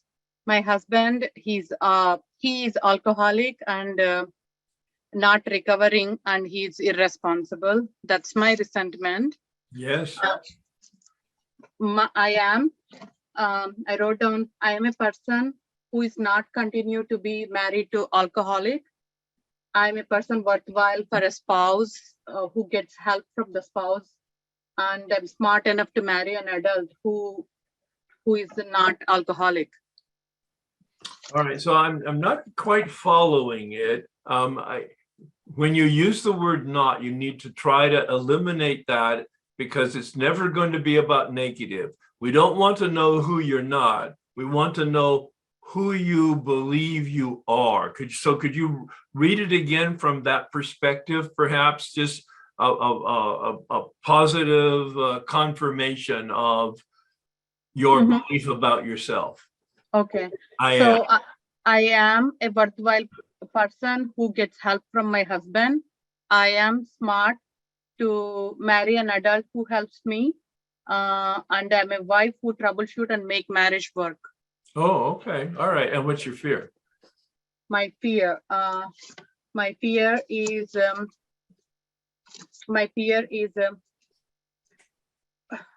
Oh, wait. You don't have to read what you wrote. Just what feeling do you have when you read what you just read to me? So my fear is I would not be considered as a worthwhile spouse, and I won't be helped, and I won't able to make the marriage work. There you go. There you go. All right. Did you write something for pride?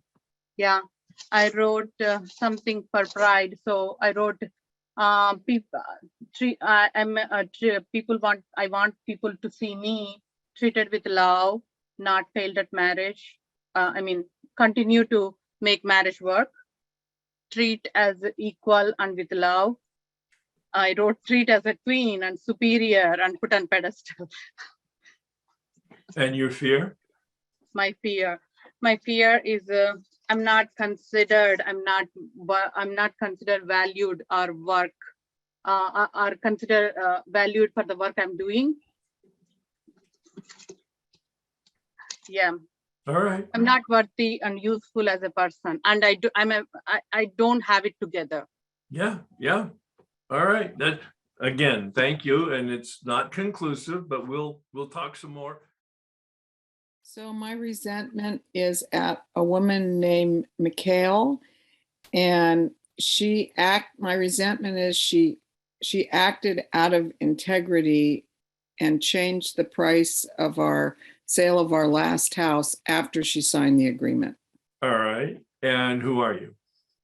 I am an honest adult with integrity who is a great friend and a caring person and keeps her agreements. And what's your fear? I am a person who can be dishonest, is selfish, not trustworthy, and is getting her karma served up to her. All right. It's no right or wrong. It's just your answer. Pride.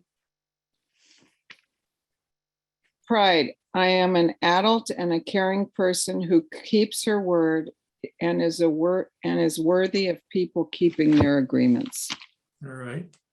And fear. I think I read fear. On the pride part? Well, is this the one up on the pedestal? It's very hard. Is there more than one fear?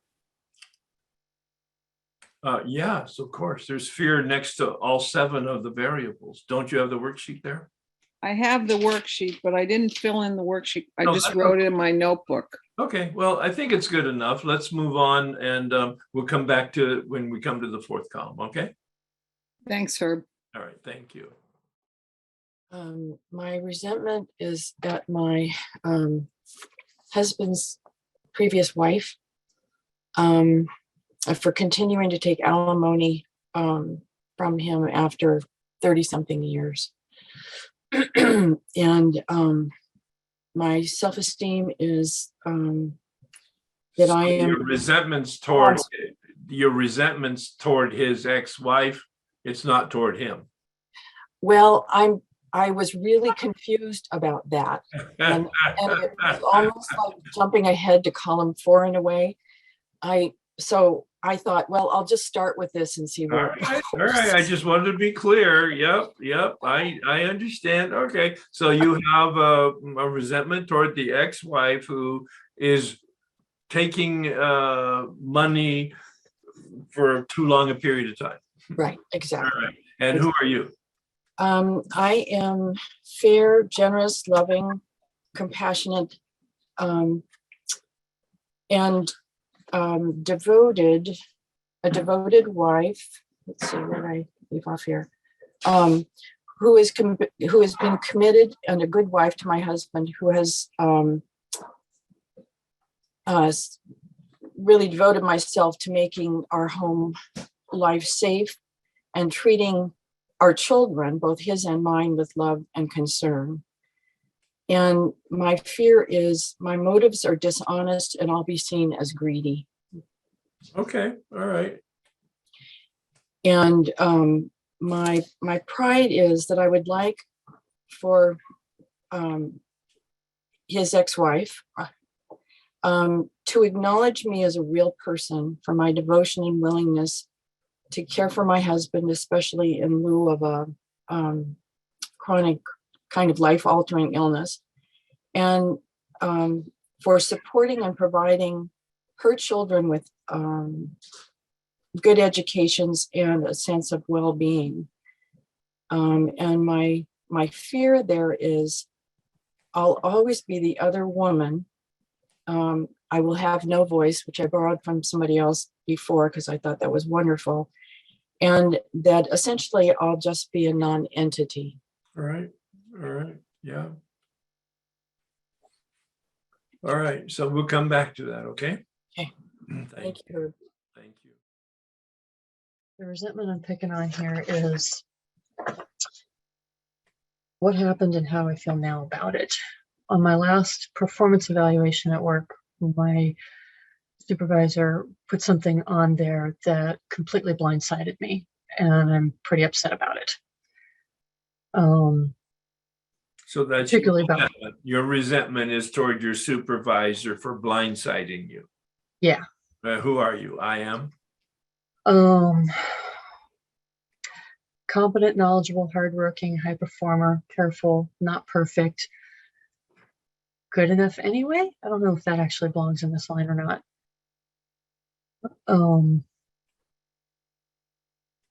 What's your doing fear? the best I can. Yeah, sure. What's your fear?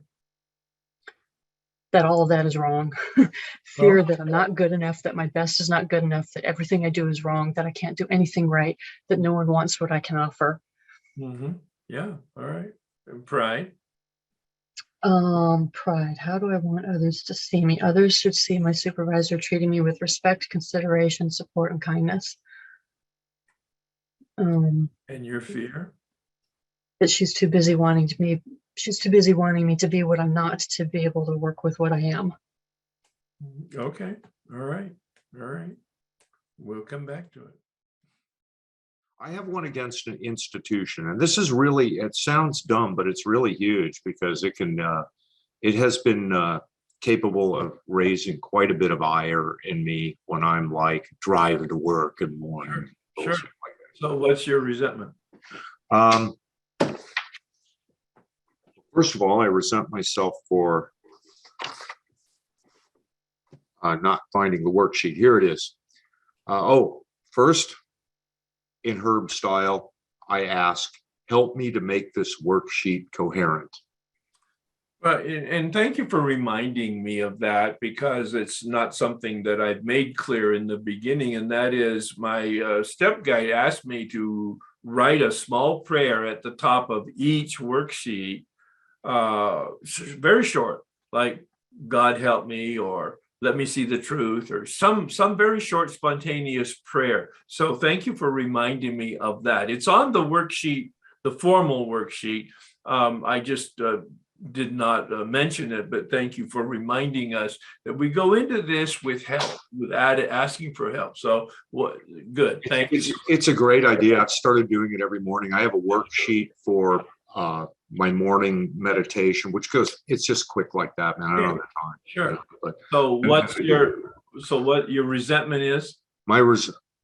Consider, when I resent the Senate, the President, the House of Representatives, and the Supreme Court for creating and prosecuting the war on drugs and destroying a military career, a scholastic career, and throwing me in jail, destroying my life. All right. So who are you? I am who? What did you write as I am? Oh, I am a solid citizen, Boy Scout, military volunteer, scientist, and honest, law-abiding guy. All right. It's not my fault. Wait. Too much. Too much? Okay, stop there. I knew it. Yep. What's your fear? My fear is that my use of drugs is actually in response to a deep-seated psychological problem or problems. Okay. All right. And pride?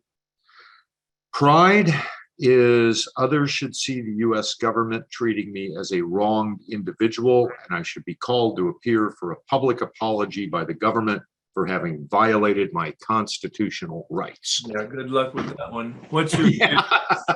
What's your fear? That I'm just going to get caught doing the same sort of stuff again and get nailed to the wall again. Okay. All right. Yeah. All right. We'll come back to it.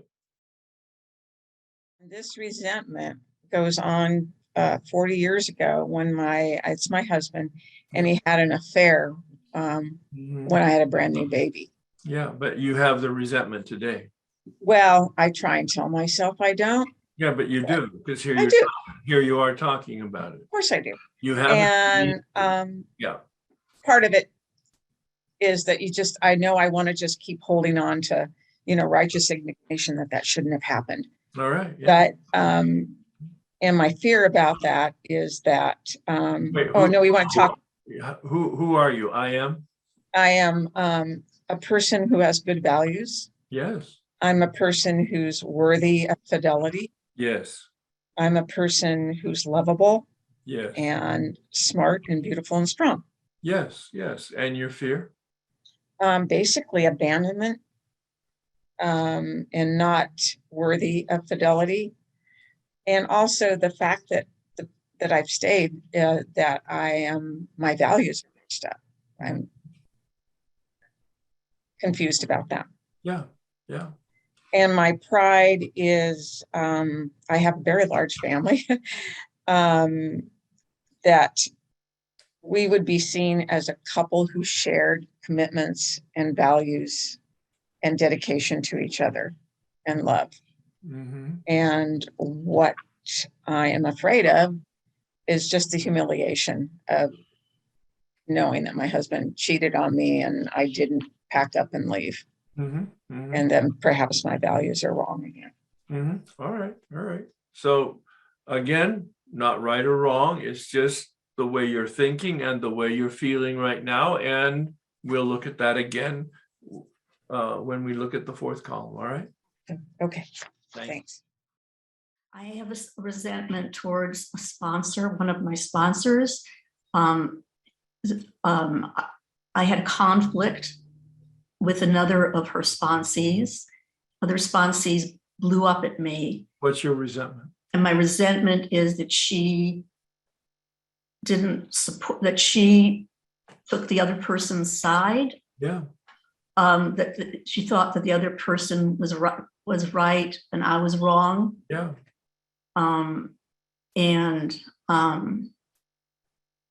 That's pretty much it. Okay. So who are you? What did you write for I am? I wrote, I am innocent and pure in my motives, and I am kind and thoughtful and respectful, and I'm not crazy. Yes, and your fear is?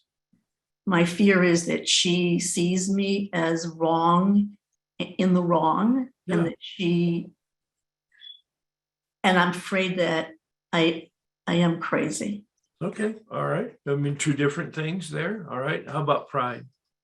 I want to be seen as in the right. I want others to see me as in the right and not wrong. And I want others to believe or see me as thinking clearly and not crazily. Okay, all right. Yeah, and your fear? My fear is that they won't. Yeah. And my fear is that I can't hold on to my own feeling of being not crazy and my own fear. My fear is that I can't hold on to it and that I'm just going to see myself as they see me. All right. Yeah. All right. No right or wrong. There's just a feeling here. That's fine. That's great. Okay. And what I'd like to introduce you to is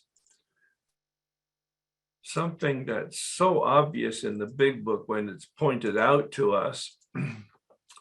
And that is, but it wasn't obvious to me when I went through it on my own, or even with a person who hadn't had the experience of looking at pages 66 and 67, which describes in the big book a process of being released from deep resentments. We need to identify deep resentments. I had a list of 85 resentments. When I got the instruction on this pages 66 and 67, I was able to identify about 8 of those were very deep resentments: father, mother, wife, a coach I had in high school, and 4 bosses. So I was able to identify 8 very deep resentments. It's a very relative term. It's very personal, whatever it means to you. But there's a prayer practice there in the big book that's suggested, and I developed my own prayer from that, which is in the Way of Life document. I'll show it in a minute. And the reason that we pray is to be free of these deep resentments. The instruction that I received was to pray the prayer specifically for each individual, for it to be removed. Please pay attention to the wording in the big book. You can listen to my unpacking of it specifically in one of the YouTube videos from the Tuesday workshop. It'll be entitled Freedom from Deep Resentment. It's between column 3 and column 4, resentment. I won't take the time today to do that, but the pages specifically say we ask God to remove it from us. We're not praying for the other person. We're praying for the healing. We're praying to invite the divine surgeon to bring the scalpel to remove the cancer of this anger from us. The prayer that's in the Way of Life document I have listed here on the PowerPoint, and it would be an example here. I had a resentment toward my dad, a deep visceral resentment. He was dead several years at the time I was doing this work, 12 years as I recall. But I had a deep resentment that had never been removed, despite the fact I was 7 years sober at the time and had done this work once previously. Once I got this prayer and this practice of asking for healing in this area, I began to pray this prayer. Dad, like me, is a spiritually sick person. Please help me to show Dad tolerance, compassion, and patience. Well, he was dead, so that was pretty easy, but it required a change in attitude from that standpoint. Release me from being angry. See, this prayer is for me. Enable me to release this resentment, remove this resentment. I'm just over and over again asking for from different vantage points. Show me how to take a kindly and tolerant view of Dad. Bring me to accept reality as it is, and to show me how I can be helpful to Dad. Thy will be done. It took probably daily prayer for 3 months before one of the 8 resentments was removed. But once they began being removed, and I continued the prayer, 7 prayers, 6 prayers, 5 prayers, they all were removed. And here's the really good news. Not only were they all removed, meaning I had no resentments at the time, none of them ever came back. So if in fact you want to have relief from your resentments, I recommend that you follow this practice. Read pages 66 and 67. Create your own prayer, or use the one that I've developed, or develop something similar to it, using it as a basis if you'd like, whatever. Prayer is not about words, it's about your intention. But be clear on your intention. You're asking for healing. You're asking for the removal of this cancer of negativity in you about some institution or person, so that it's removed. And on a daily basis, ask yourself, do I want freedom from this resentment? And if I answer yes, then am I willing to pray daily for its removal? It's only a suggestion, but my experience is when I pray daily for its removal, eventually they were all removed and removed permanently. So let's take a look then at the 4th column that I've been threatening with, and that is about motives. At least this is my interpretation of it.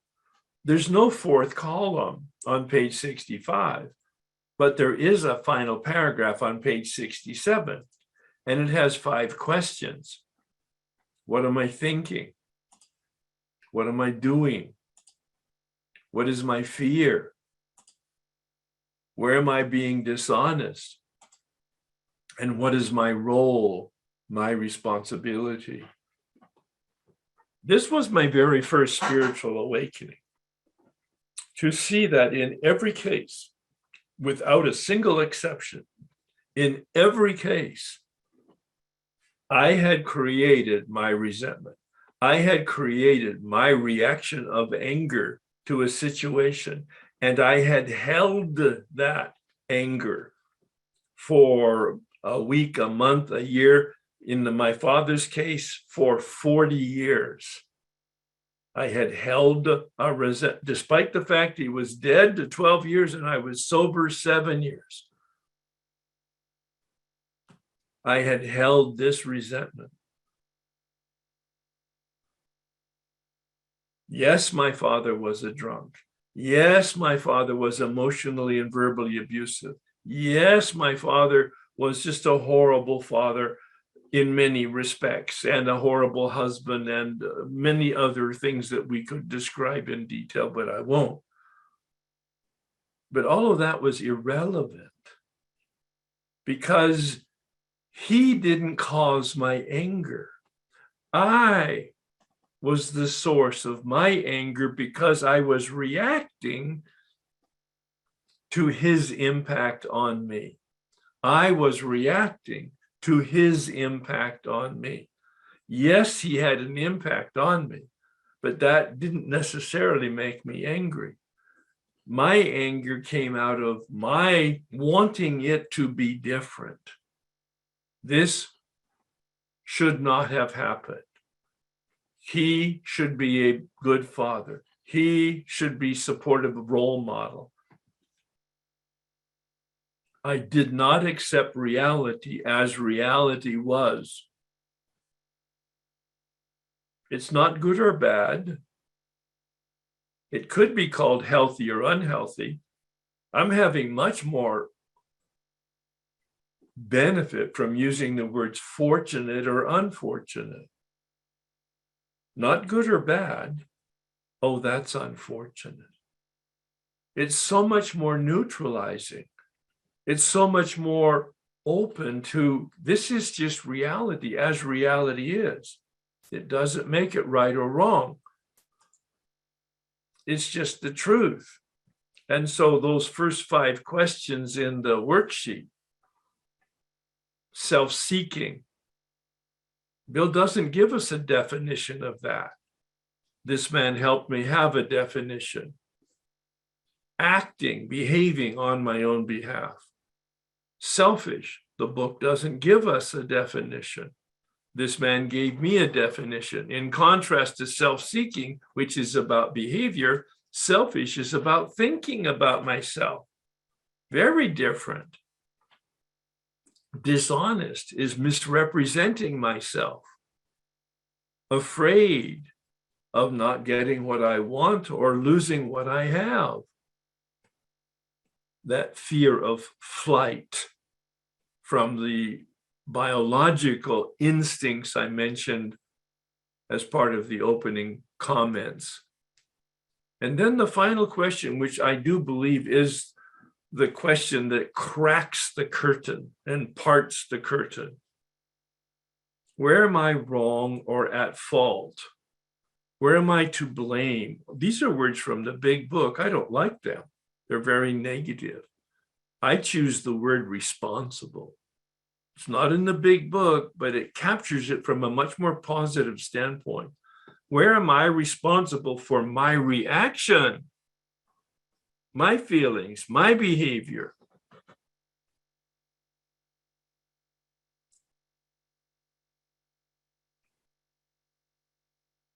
I'm not responsible for my father or his words or his actions on me.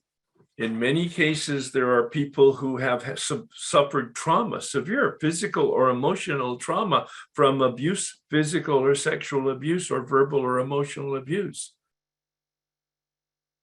It has forever formed, deformed, and changed your personality and your life trajectory. It is true.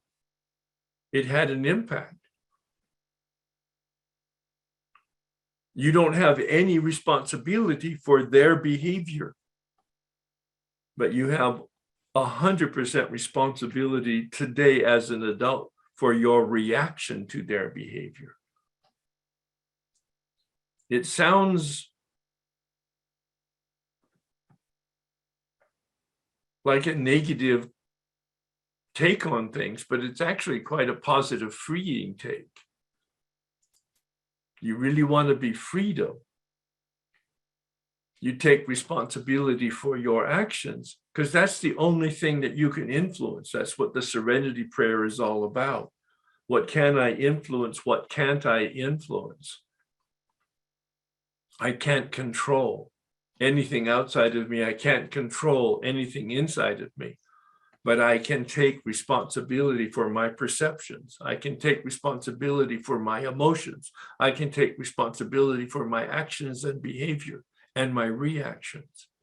And when I take responsibility, then I begin to have agency. I begin to have some responsibility. I begin to be able to manage my life. That's the whole point of this, is to take responsibility. Yes, our life is unmanageable on our own power, but in connection with a power other than ourselves, I can take responsibility and act as a decent human being and get free.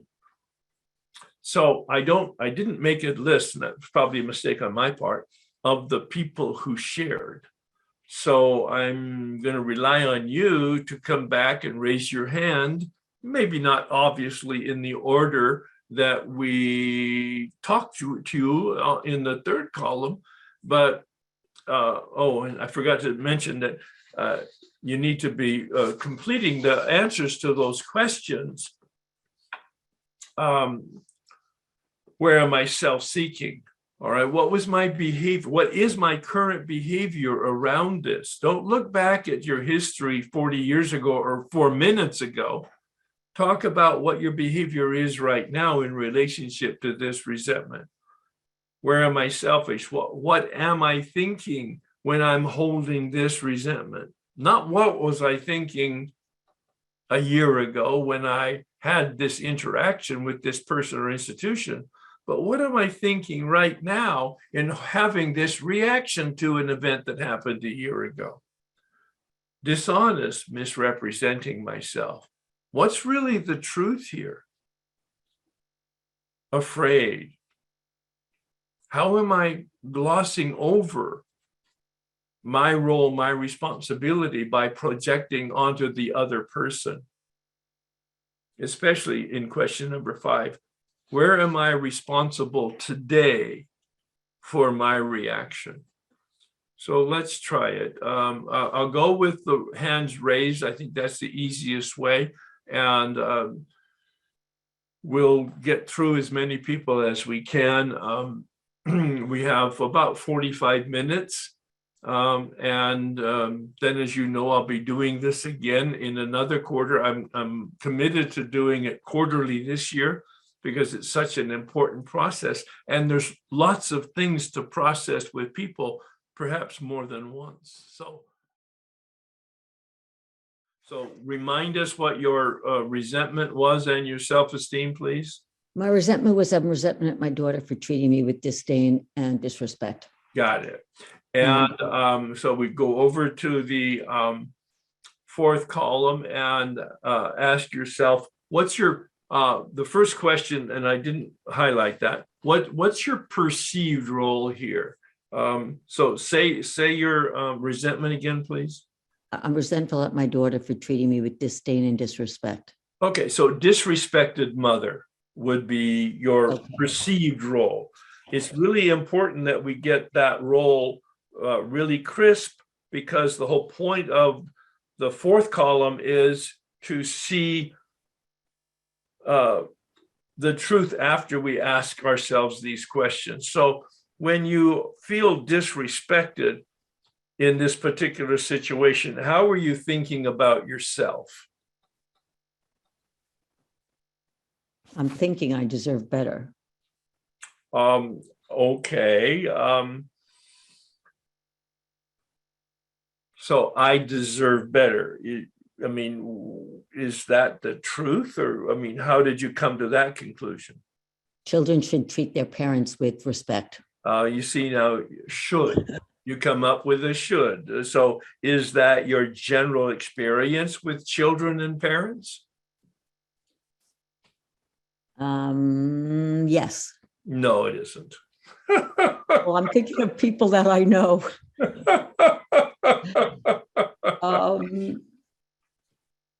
Not all children treat their parents respectfully. Many don't. Yeah, it's part of the rite of passage where they need to fly from the nest and somehow they make their parents wrong. So yeah, it's not necessarily true, and it's not true in your daughter's case. She's not treating you with respect, and you don't get to make the rules, do you? No, I don't. So you're not accepting reality here. let's go through the balance of this and see where it takes us. So how do you behave when she treats you with disrespect? I get quiet. I get judgmental. Quietly, I don't voice my judgment, but I feel judgmental. I feel sad. I feel angry. Yeah. I feel disgusted. Yeah. I feel worthless. Okay. All right. So you're allowing her to name you. Yes. All right. So that doesn't sound very mature, right? But how old is she? 37. Yeah. So she's an adult and you're allowing her to determine how you feel. I know. So what are you afraid of? What I'm really afraid of is that I really don't deserve respect because I raised her as an addict. You were the addict, you're saying? Yes, I was the addict. Yeah, well, what you were a practicing addict while you were raising her, yeah. And this is my comeuppance. Well, okay, I understand. I mean, be careful with that. These are some of the consequences of that, and it's a very difficult situation where personalities are formed and deformed in houses of trauma that have trauma like that. They call it the codependent personality, and that involves a lot of anger. Have you made amends to her? I've tried, and every time I've tried, she walks away from me, Herb. She's very hurt. Yeah. Oh, she's wounded. Yeah. Yeah. So where are you being dishonest?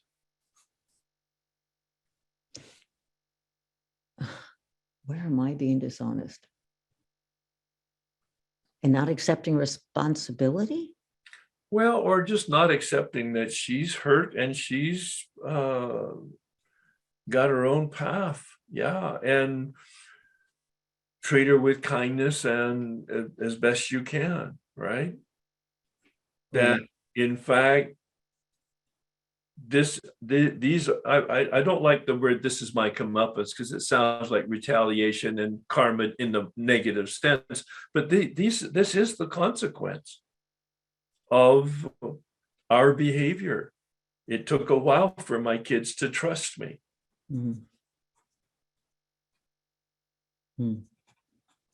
Right. So what is your role and responsibility here in your holding this resentment?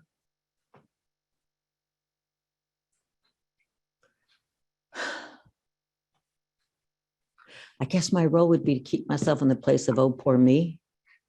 My responsibility is to let go of that and step up to the plate and accept the consequence and with compassion.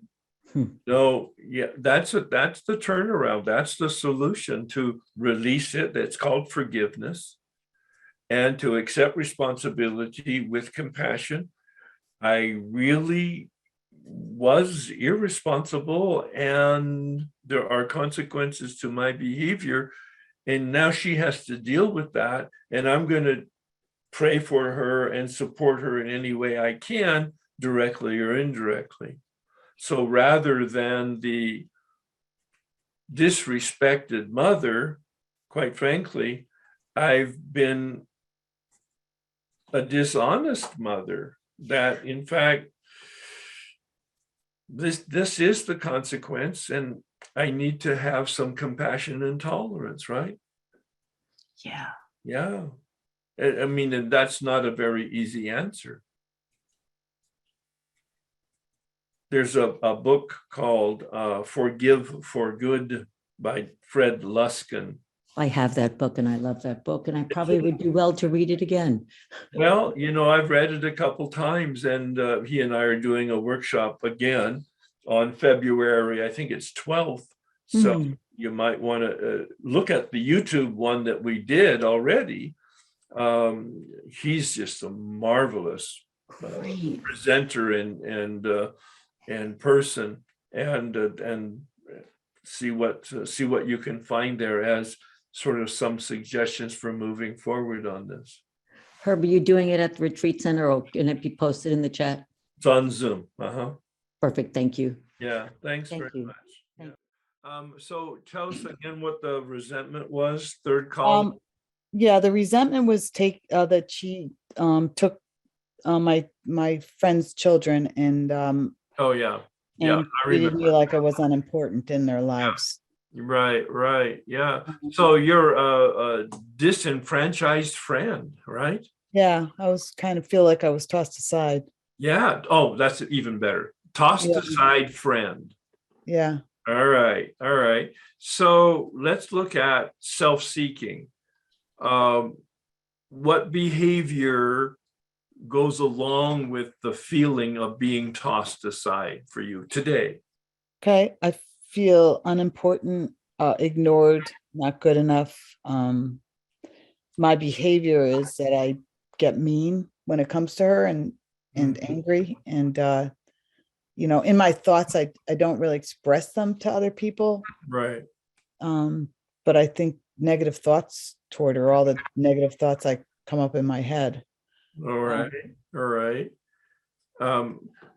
Where are you thinking about yourself in this whole dynamic? It happened some years ago, I think you said. Yeah, it happened like 24 years ago. And and you've held the resentment ever since. Yeah, absolutely. Still to this day. And even like at weddings, whatever, I feel like I think I'm angry because I feel like the kids are closer to her than me, and I want them to be closer to me. Yeah. And that's my selfish thinking about that. Well, how is it selfish? Because I mean, she raised him for 23 years. So it's selfish. I guess I don't know. Because I kind of don't think it's selfish because I think she kind of pushed me out of their lives. So I didn't have the opportunity to be as close. I am close to them. Okay. But not as close as I want to be. Right. Yeah. Where are you being dishonest here? Well, I wrote down that I feel like I probably couldn't have handled bringing up 3 more kids because I had 3 children of my own, the same ages. Mm-hmm. And I probably, and deep down, I realized that they did belong with family and not, This was her sister. Yes. And these are her sister's kids. Exactly. You're not family. And that sister that died had not made it known to anybody that she wanted you to take on responsibility for the children. Exactly. Yeah. Yeah, we didn't get that far. So right. I was just a neighbor. You were a neighbor. Yeah. And she hadn't been around for 7 years, so she didn't see our relationship. Right. So you're being dishonest with not just the legal implications, but the whole familial thing, right? Exactly. Yeah. Yes. Yeah. Yes. Where are you afraid? I'm afraid that my relationship isn't as close, and I'm kind of losing them, or I've kind of lost them. I thought I had. In my mind, I had this relationship all built up. And then when it came down to reality, when I talked to them, it was not what I perceived it to be or wanted it to be. Okay. All right. So you're afraid in the sense that it's not living up. I'm not even sure what the fear is here. Well, I think the fear is that it's going to fade away. It's just not, all right. That's yeah. The relationship is just going to die out. So where are you responsible for your reaction? Then I think sure.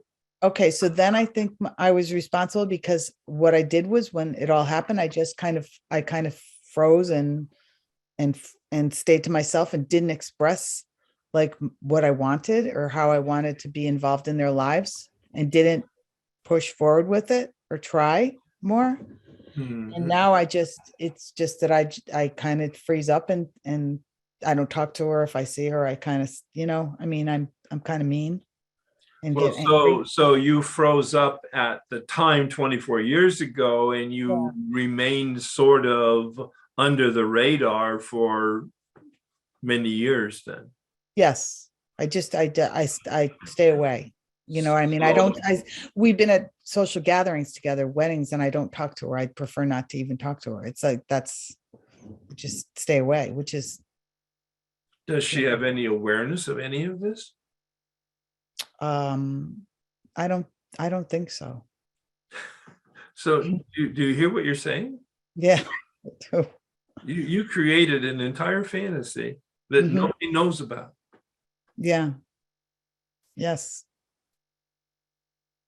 And you didn't express it even at the time when the whole trauma had happened. You just kept quiet and under the radar. And you're expecting her to read minds. Yes. Well, it's typical of me. Okay. Anyway. Oh, all right. All right. So you do that in other places. Yes. Okay. All right.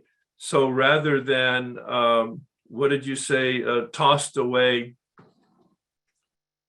friend, did you say? Yeah. Yeah. Tossed away. Yeah. Friend kind of pushed aside. It's really, the fact is really that I kind of you went invisible. I went invisible. Yes. Yes. Yeah. So that was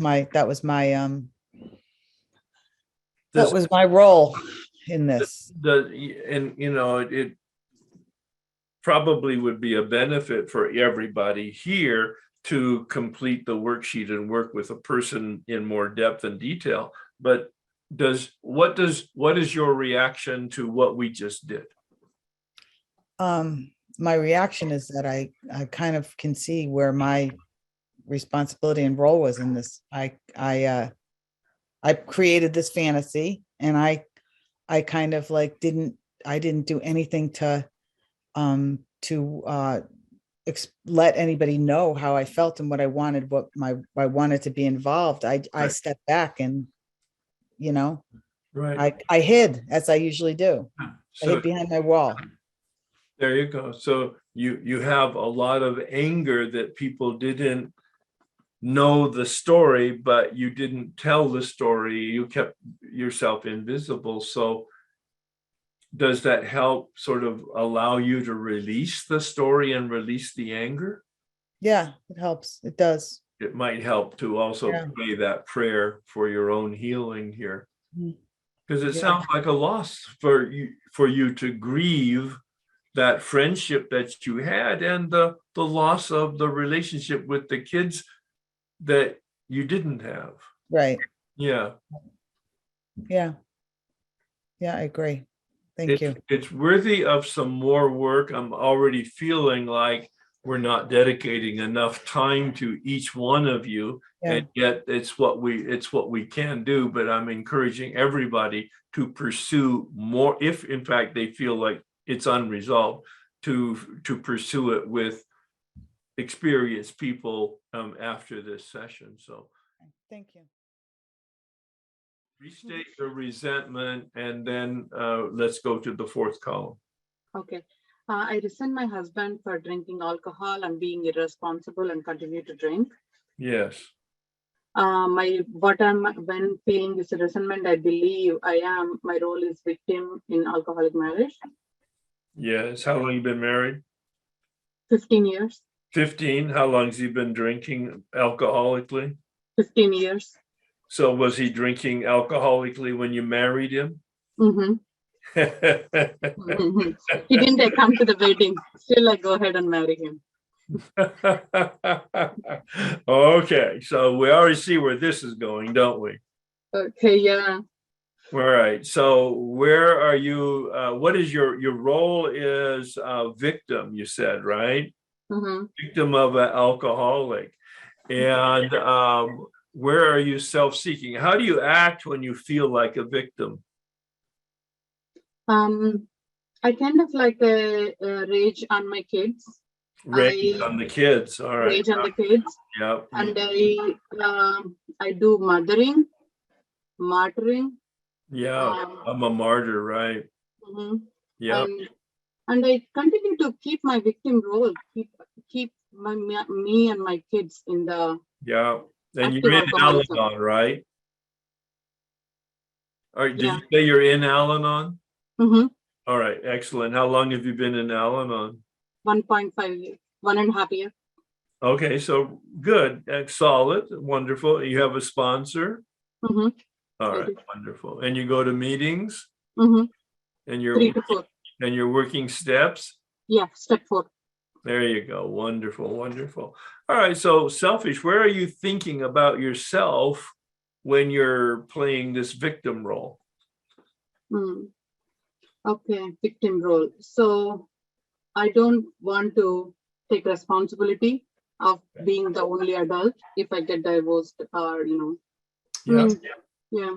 Yeah. Yeah. I married a drinking alcoholic, and now I'm paying the price, and I expected it to be different or to be able to control it. I'm not a victim here. In fact, the turnaround, what would you say is the turnaround? Are you a victim? No, willing participant. I'm a perpetrator. Where are you dishonest? Dishonest. So I'm in denial, sometimes it feel like a good, it feel like okay. And sometimes I lie about that dead marriage. Right. Well, and I'm also being dishonest is I'm taking out my frustrations on the kids. Mm-hmm. Right. Mm-hmm. Yeah. Mm-hmm. All right. How about afraid? Afraid, fear of being the only adult if in my kids' life, fear of destroying my kids' lives and family. Yeah, exactly. And so what's your real role in then holding this resentment? Okay. Continue to stay married so that I avoid the legal and all the drama of the divorce. So that's my role, is continue to stay married and play the victim.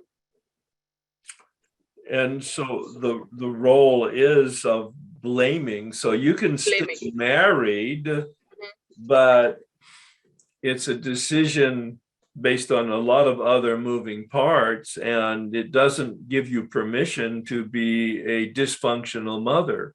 Mm-hmm. Right? Mm-hmm. Yeah, stay in dysfunctional mother and dysfunctional marriage. I had my dysfunctional dance. Yeah. Yeah.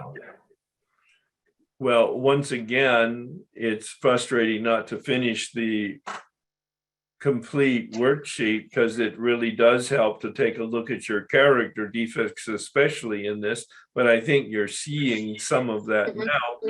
And you can make a decision to stay with a drinking husband or to leave a drinking husband. But in any case, you need to be a responsible woman and a responsible mother, right? Right. Yeah. So Al-Anon is the place for you for sure. Mm-hmm. Yeah. Any comments or questions? No, I think good. Yeah. Mm-hmm. Thank you for sharing that with us. Thank you. I resent my mother for not acknowledging and supporting my uniqueness. Yes, I remember. Is your mother still alive? No, hasn't been. How long has she 12 been years. dead? Wait. About 12 years. Okay, so you're still railing about your mother, and she's been dead 12 years. Mm-hmm. I can understand that. I did that with my dead father. Yes, all right. And so what is your perceived role? Okay, I'm going to guess. My perceived role is that I am a neglected and unsupported and ignored person. All right, excellent. Yeah, very crisp, very nice. Yes. And when you feel that, how do you behave? When you feel ignored and disrespected, how do you behave?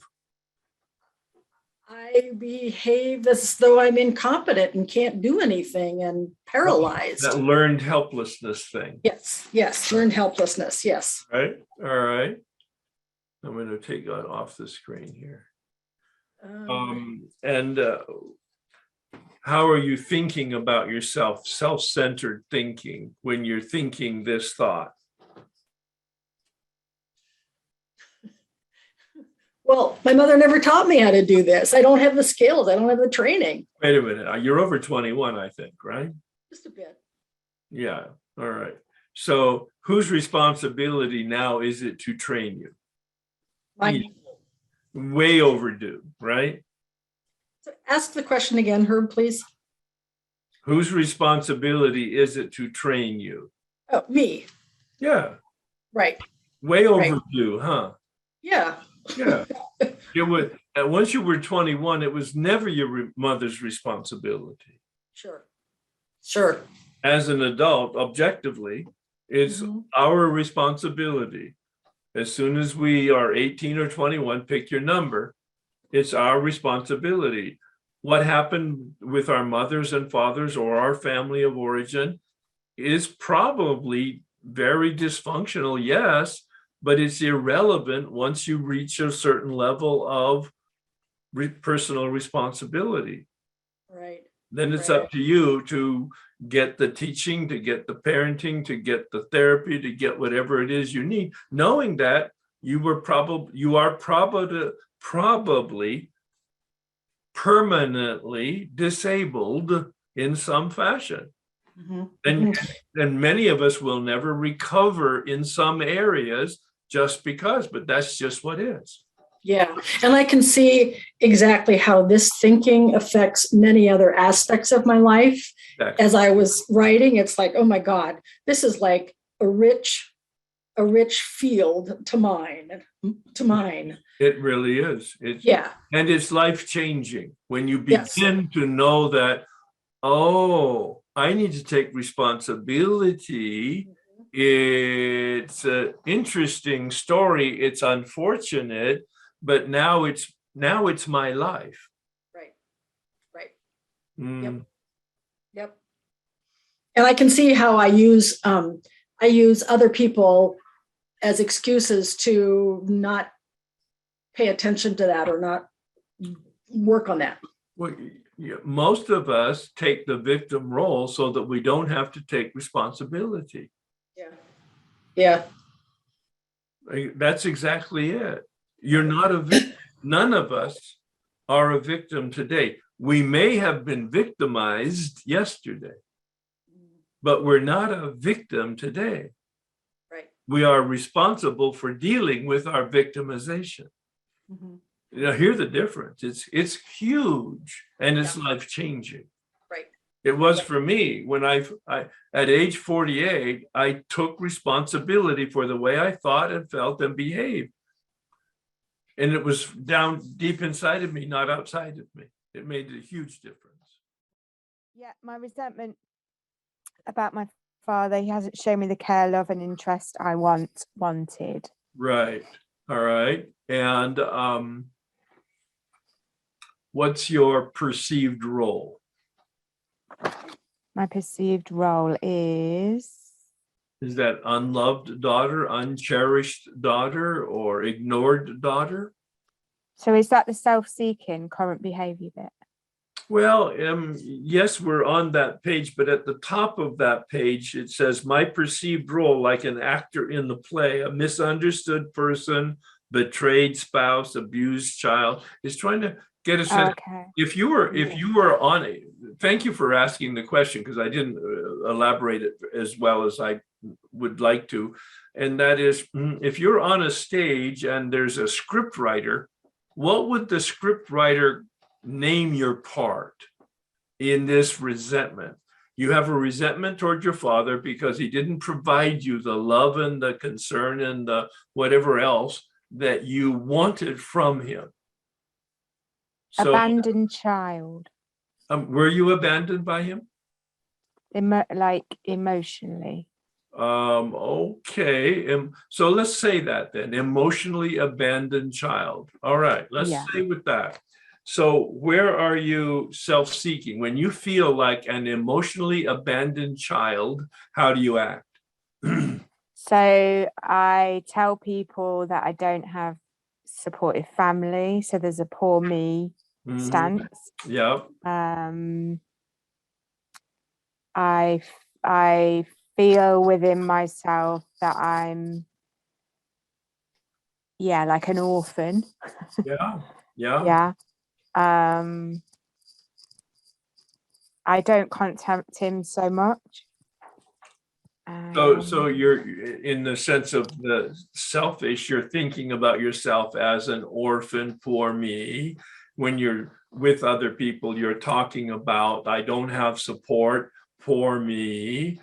My perception is you might be over 21. Yeah, 48. There you go. 48. I never ask.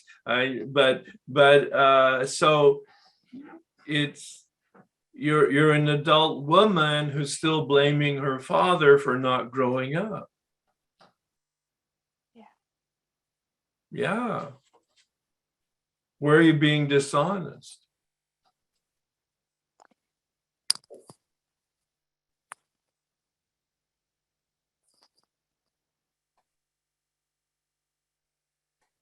That I'm not accepting that. I'm not accepting responsibility for being an adult woman. I still want to be 12 and taken care of. Yeah, that bit. Yeah. Yeah. What are you afraid of when you think these thoughts about not being taken care of and not being prepared for life? Sorry, can you repeat that?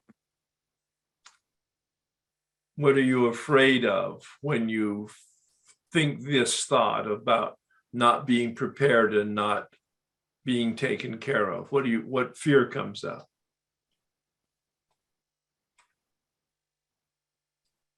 That I'm not, that I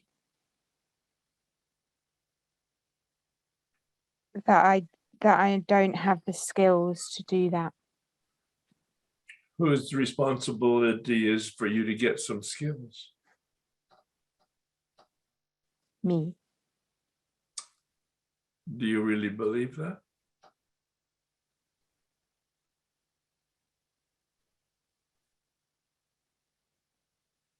I do believe it, but it scares the crap out of me.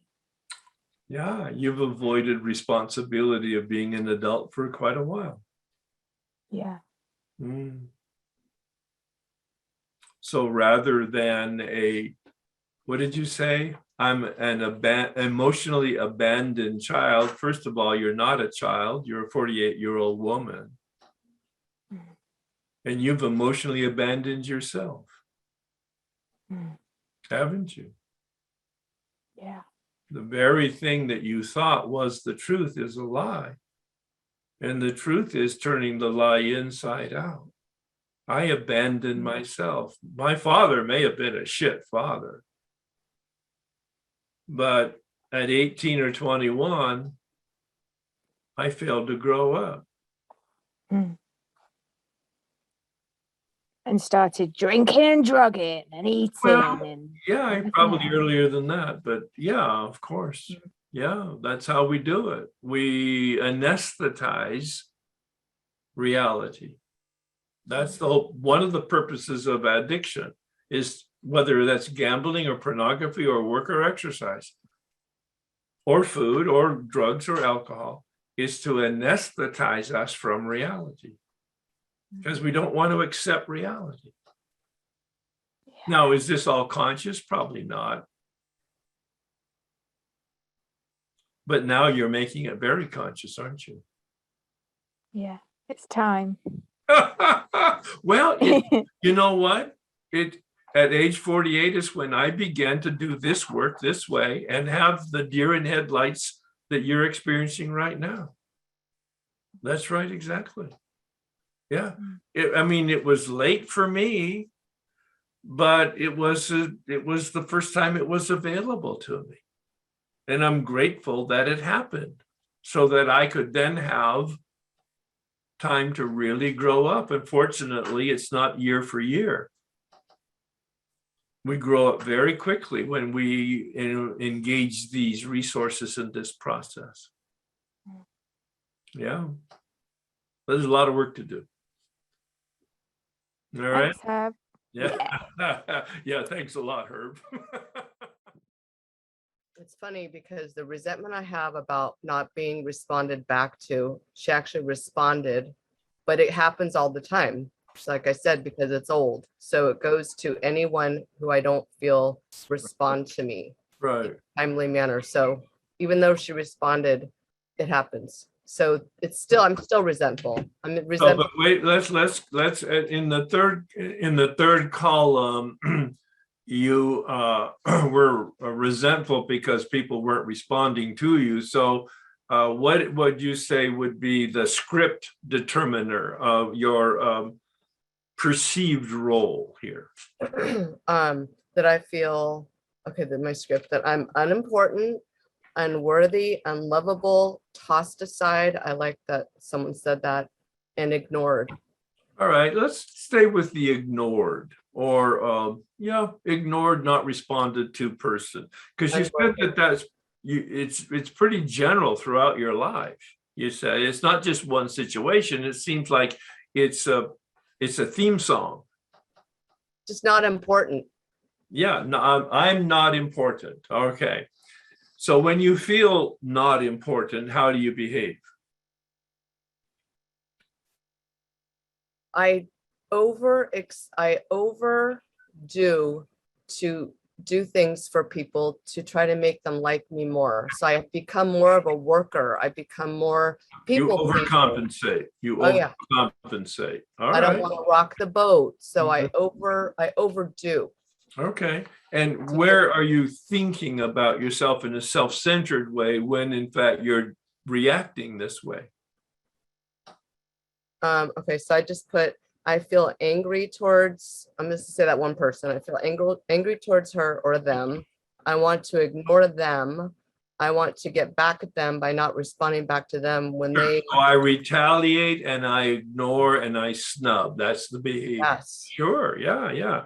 That's like the 3-year-old stomping their feet, right? The point is, I want to do that, but I don't always do that because then my people pleasing comes in. Yeah. Because I can't do that because just like exactly when she responded back, yeah. I really wanted to just. So you have lots of quivers in your arrow case, but they're all unhealthy.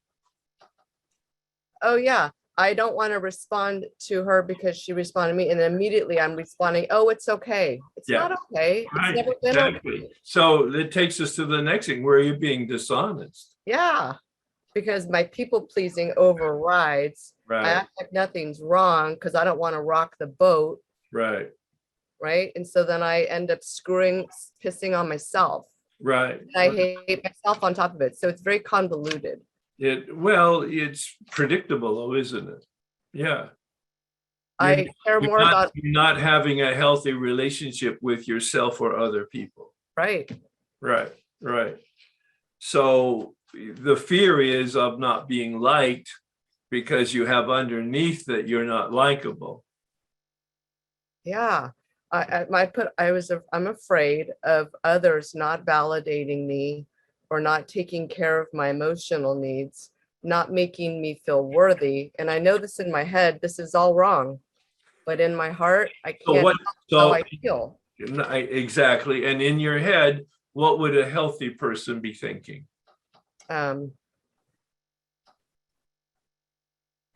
really, this relationship that I need is between me, myself, and God. Like I need God to validate me and not other people. Well, I probably don't want to rely on other people to have my sense of value. I want to receive that organically, internally to me. Yeah. Yeah. It's okay to include God, but don't rely on God. It's really up to you to create your sense of personal self-worth. Yeah, instead of getting it from everyone else, I'm like a buoy in an ocean. Yeah, there you go. It gets blown around by everyone else's thoughts, feelings, facial expressions. Right. Everything. Yeah, And Dr. Berger has a great phrase in his emotional sobriety workshops. He talks about we need to learn to hold on to ourselves.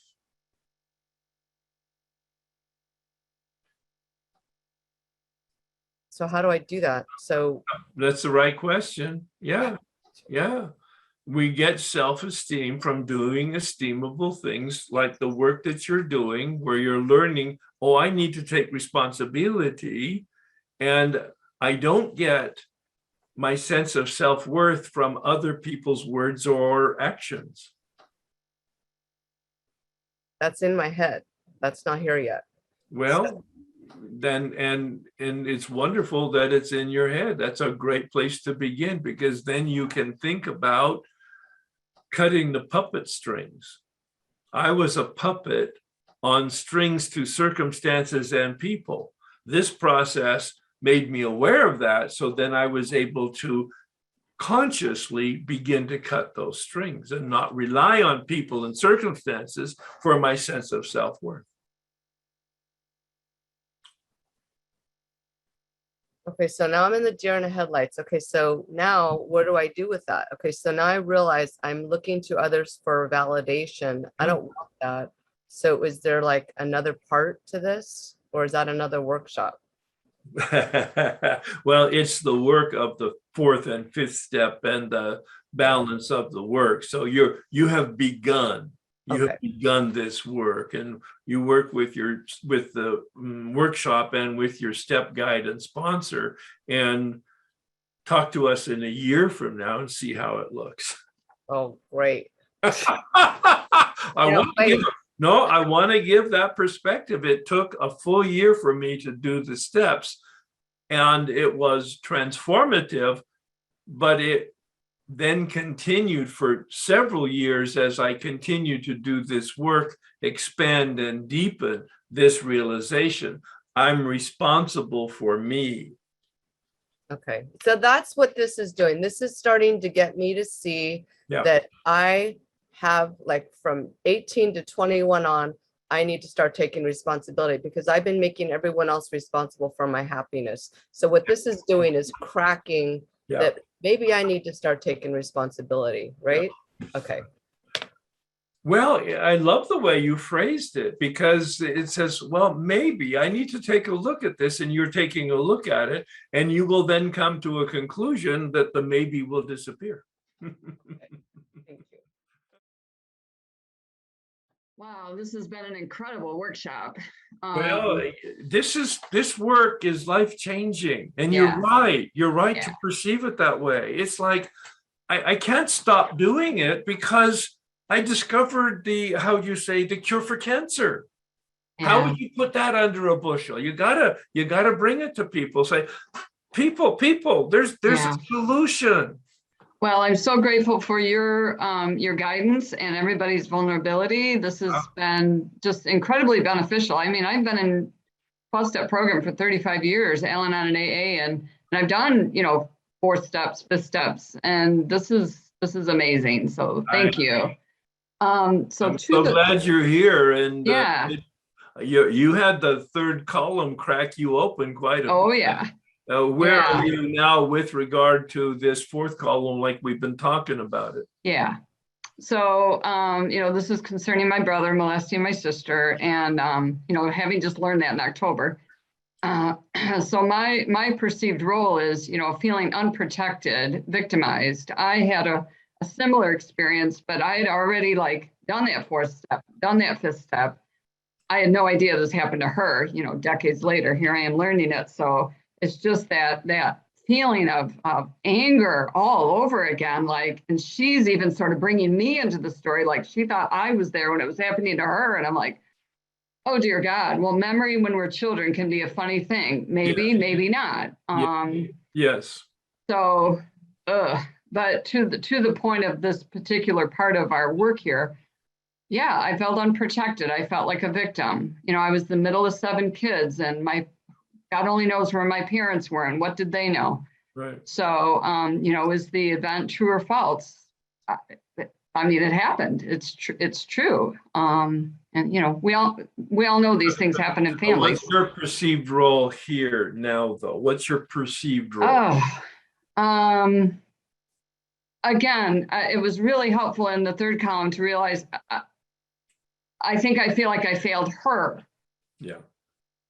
And yet that seems so crazy to me. Like I was just a kid too. How was I responsible? Yes. You weren't responsible then, and you're not responsible now. Exactly. And crazy in the sense of it's not healthy thinking. Yes. Yeah. Yes, exactly. Yeah. Yeah, thank you. So now it's going to be healthy thinking because you're going to look at the truth. This happened. It's unfortunate. Right. It wasn't your fault.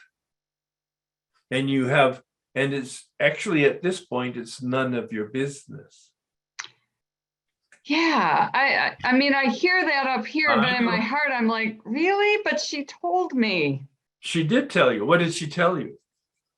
What happened to her? But when you say that, I go to the dishonesty piece. And what I wrote was, Greg molesting my sister has nothing to do with me. Has nothing to do with you. And so taking it so personally is really unhealthy.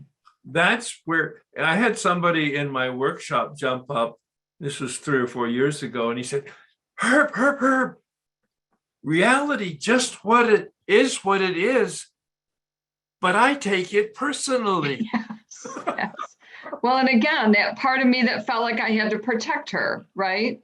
I mean, there was a lot of other crazy stuff going on in our house where there were definitely times I had to step in between her and that. And anyway. That's the dynamic of a dysfunctional home. Yes. And we learn, look at my hands here. Yes. The definition of forgiveness in the dictionary is a decision to release. Yeah, thank you. It's so gentle. Yeah. But it's a decision. I can't change history. No. And I wasn't responsible then, and I'm not responsible now for any story. I am responsible for my thinking and feeling about it. Yeah. Yeah, and even as others have talked throughout the afternoon, I've been seeing myself as this protector of the underdog, right? Like really have taken that role on in my life. Right. Yeah, you were trained for it. Definitely. Right. So the self-seeking, acting on my own behalf, and you're asking us to look at it through the lens of today, like presently, right? Right. So the best I could come up with in terms of like my relationship towards my brother is, I'm ignoring him. I keep my distance away from him. That's not just because of this recent revelation. That's how I have felt about him most of my life. Yeah, he's not trustworthy. Exactly. So you detach. Exactly. I just really keep my guard up around him. The fact of he's your brother is irrelevant. Yes, thank you. He's not a trustworthy person. Exactly. And so in the selfish, the thinking about myself, obviously earlier you heard me judging him. I kind of can go into that place of, he's unworthy of my love and attention. And to that point, I don't know if he's necessarily unworthy of my love and attention, but yes, he's not a trustworthy person. Yeah. He definitely isn't. Yeah. And in my gut, I know that. I don't have to talk myself into that. Right. And then, the fear, afraid of letting my guard down, afraid of him manipulating me, and me being such a kind, caring, helping the underdog kind of person, I always want to be helpful to everybody. And that boundary where I get really lost in that. My wife said to me in part of my amends process, trust is never given, it's earned. Oh, I love that. Thank you. And it's earned through consistent behavior. Yes. Yeah. Well, I'll tell you, he's consistently shown me he's not trustworthy. And so don't trust him. Yeah. That's your responsibility now. Yeah. And if you have any problem with helping versus enabling, go to Al-Anon, because Al-Anon has lots of experience with that. Well, I do go to Al-Anon, and this is going to, thinking about this is another way to be, I'll say, thinking about that. And we take responsibility for our thoughts, for our feelings, for our actions, but we don't take responsibility for others, actions or thoughts or behavior. Right. Yeah. Did you want me to comment on part 5 about responsibility? Yes. So, you've kind of got it broken up into then and now. So when I first heard about my sister's experience, I just, of course, felt sick. And then I shared a little bit about, my own experience and just said, I if I was there, I don't remember, with you. Right. And then now when I think about my brother, I don't want to resent him. I don't want to carry this fear of him around, recognizing he's not a trustworthy person. I'm pretty sure something happened to him. Sure. Well, and therefore I know that. And that's interesting, and that's an explanation. Right. It's not an exoneration. No. And you have to make up your own mind as to how you're going to deal with reality. Exactly. Yeah. So prayer in this sense for me, I think will provide me, I like how you talk about that spiritual shield. Yes. And so I think it's appropriate in this case to think about it that way. Nice. Yeah. Yeah. Thank you. It's been really helpful. You're welcome. You're welcome. Thank you so much. I'm going to ask you to pray a prayer. I crafted it for this workshop. So let's pray this, what I call healing prayer. It's a version of the 7-step prayer. I think it's a little more positive and a little more current. My Creator.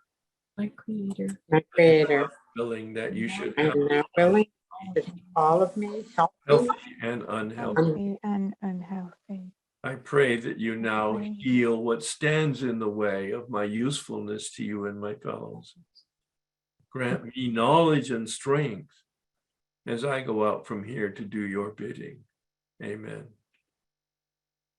Thank you, everybody, for your robust participation. Thanks, sir. You bet. Thanks, Herb. You bet.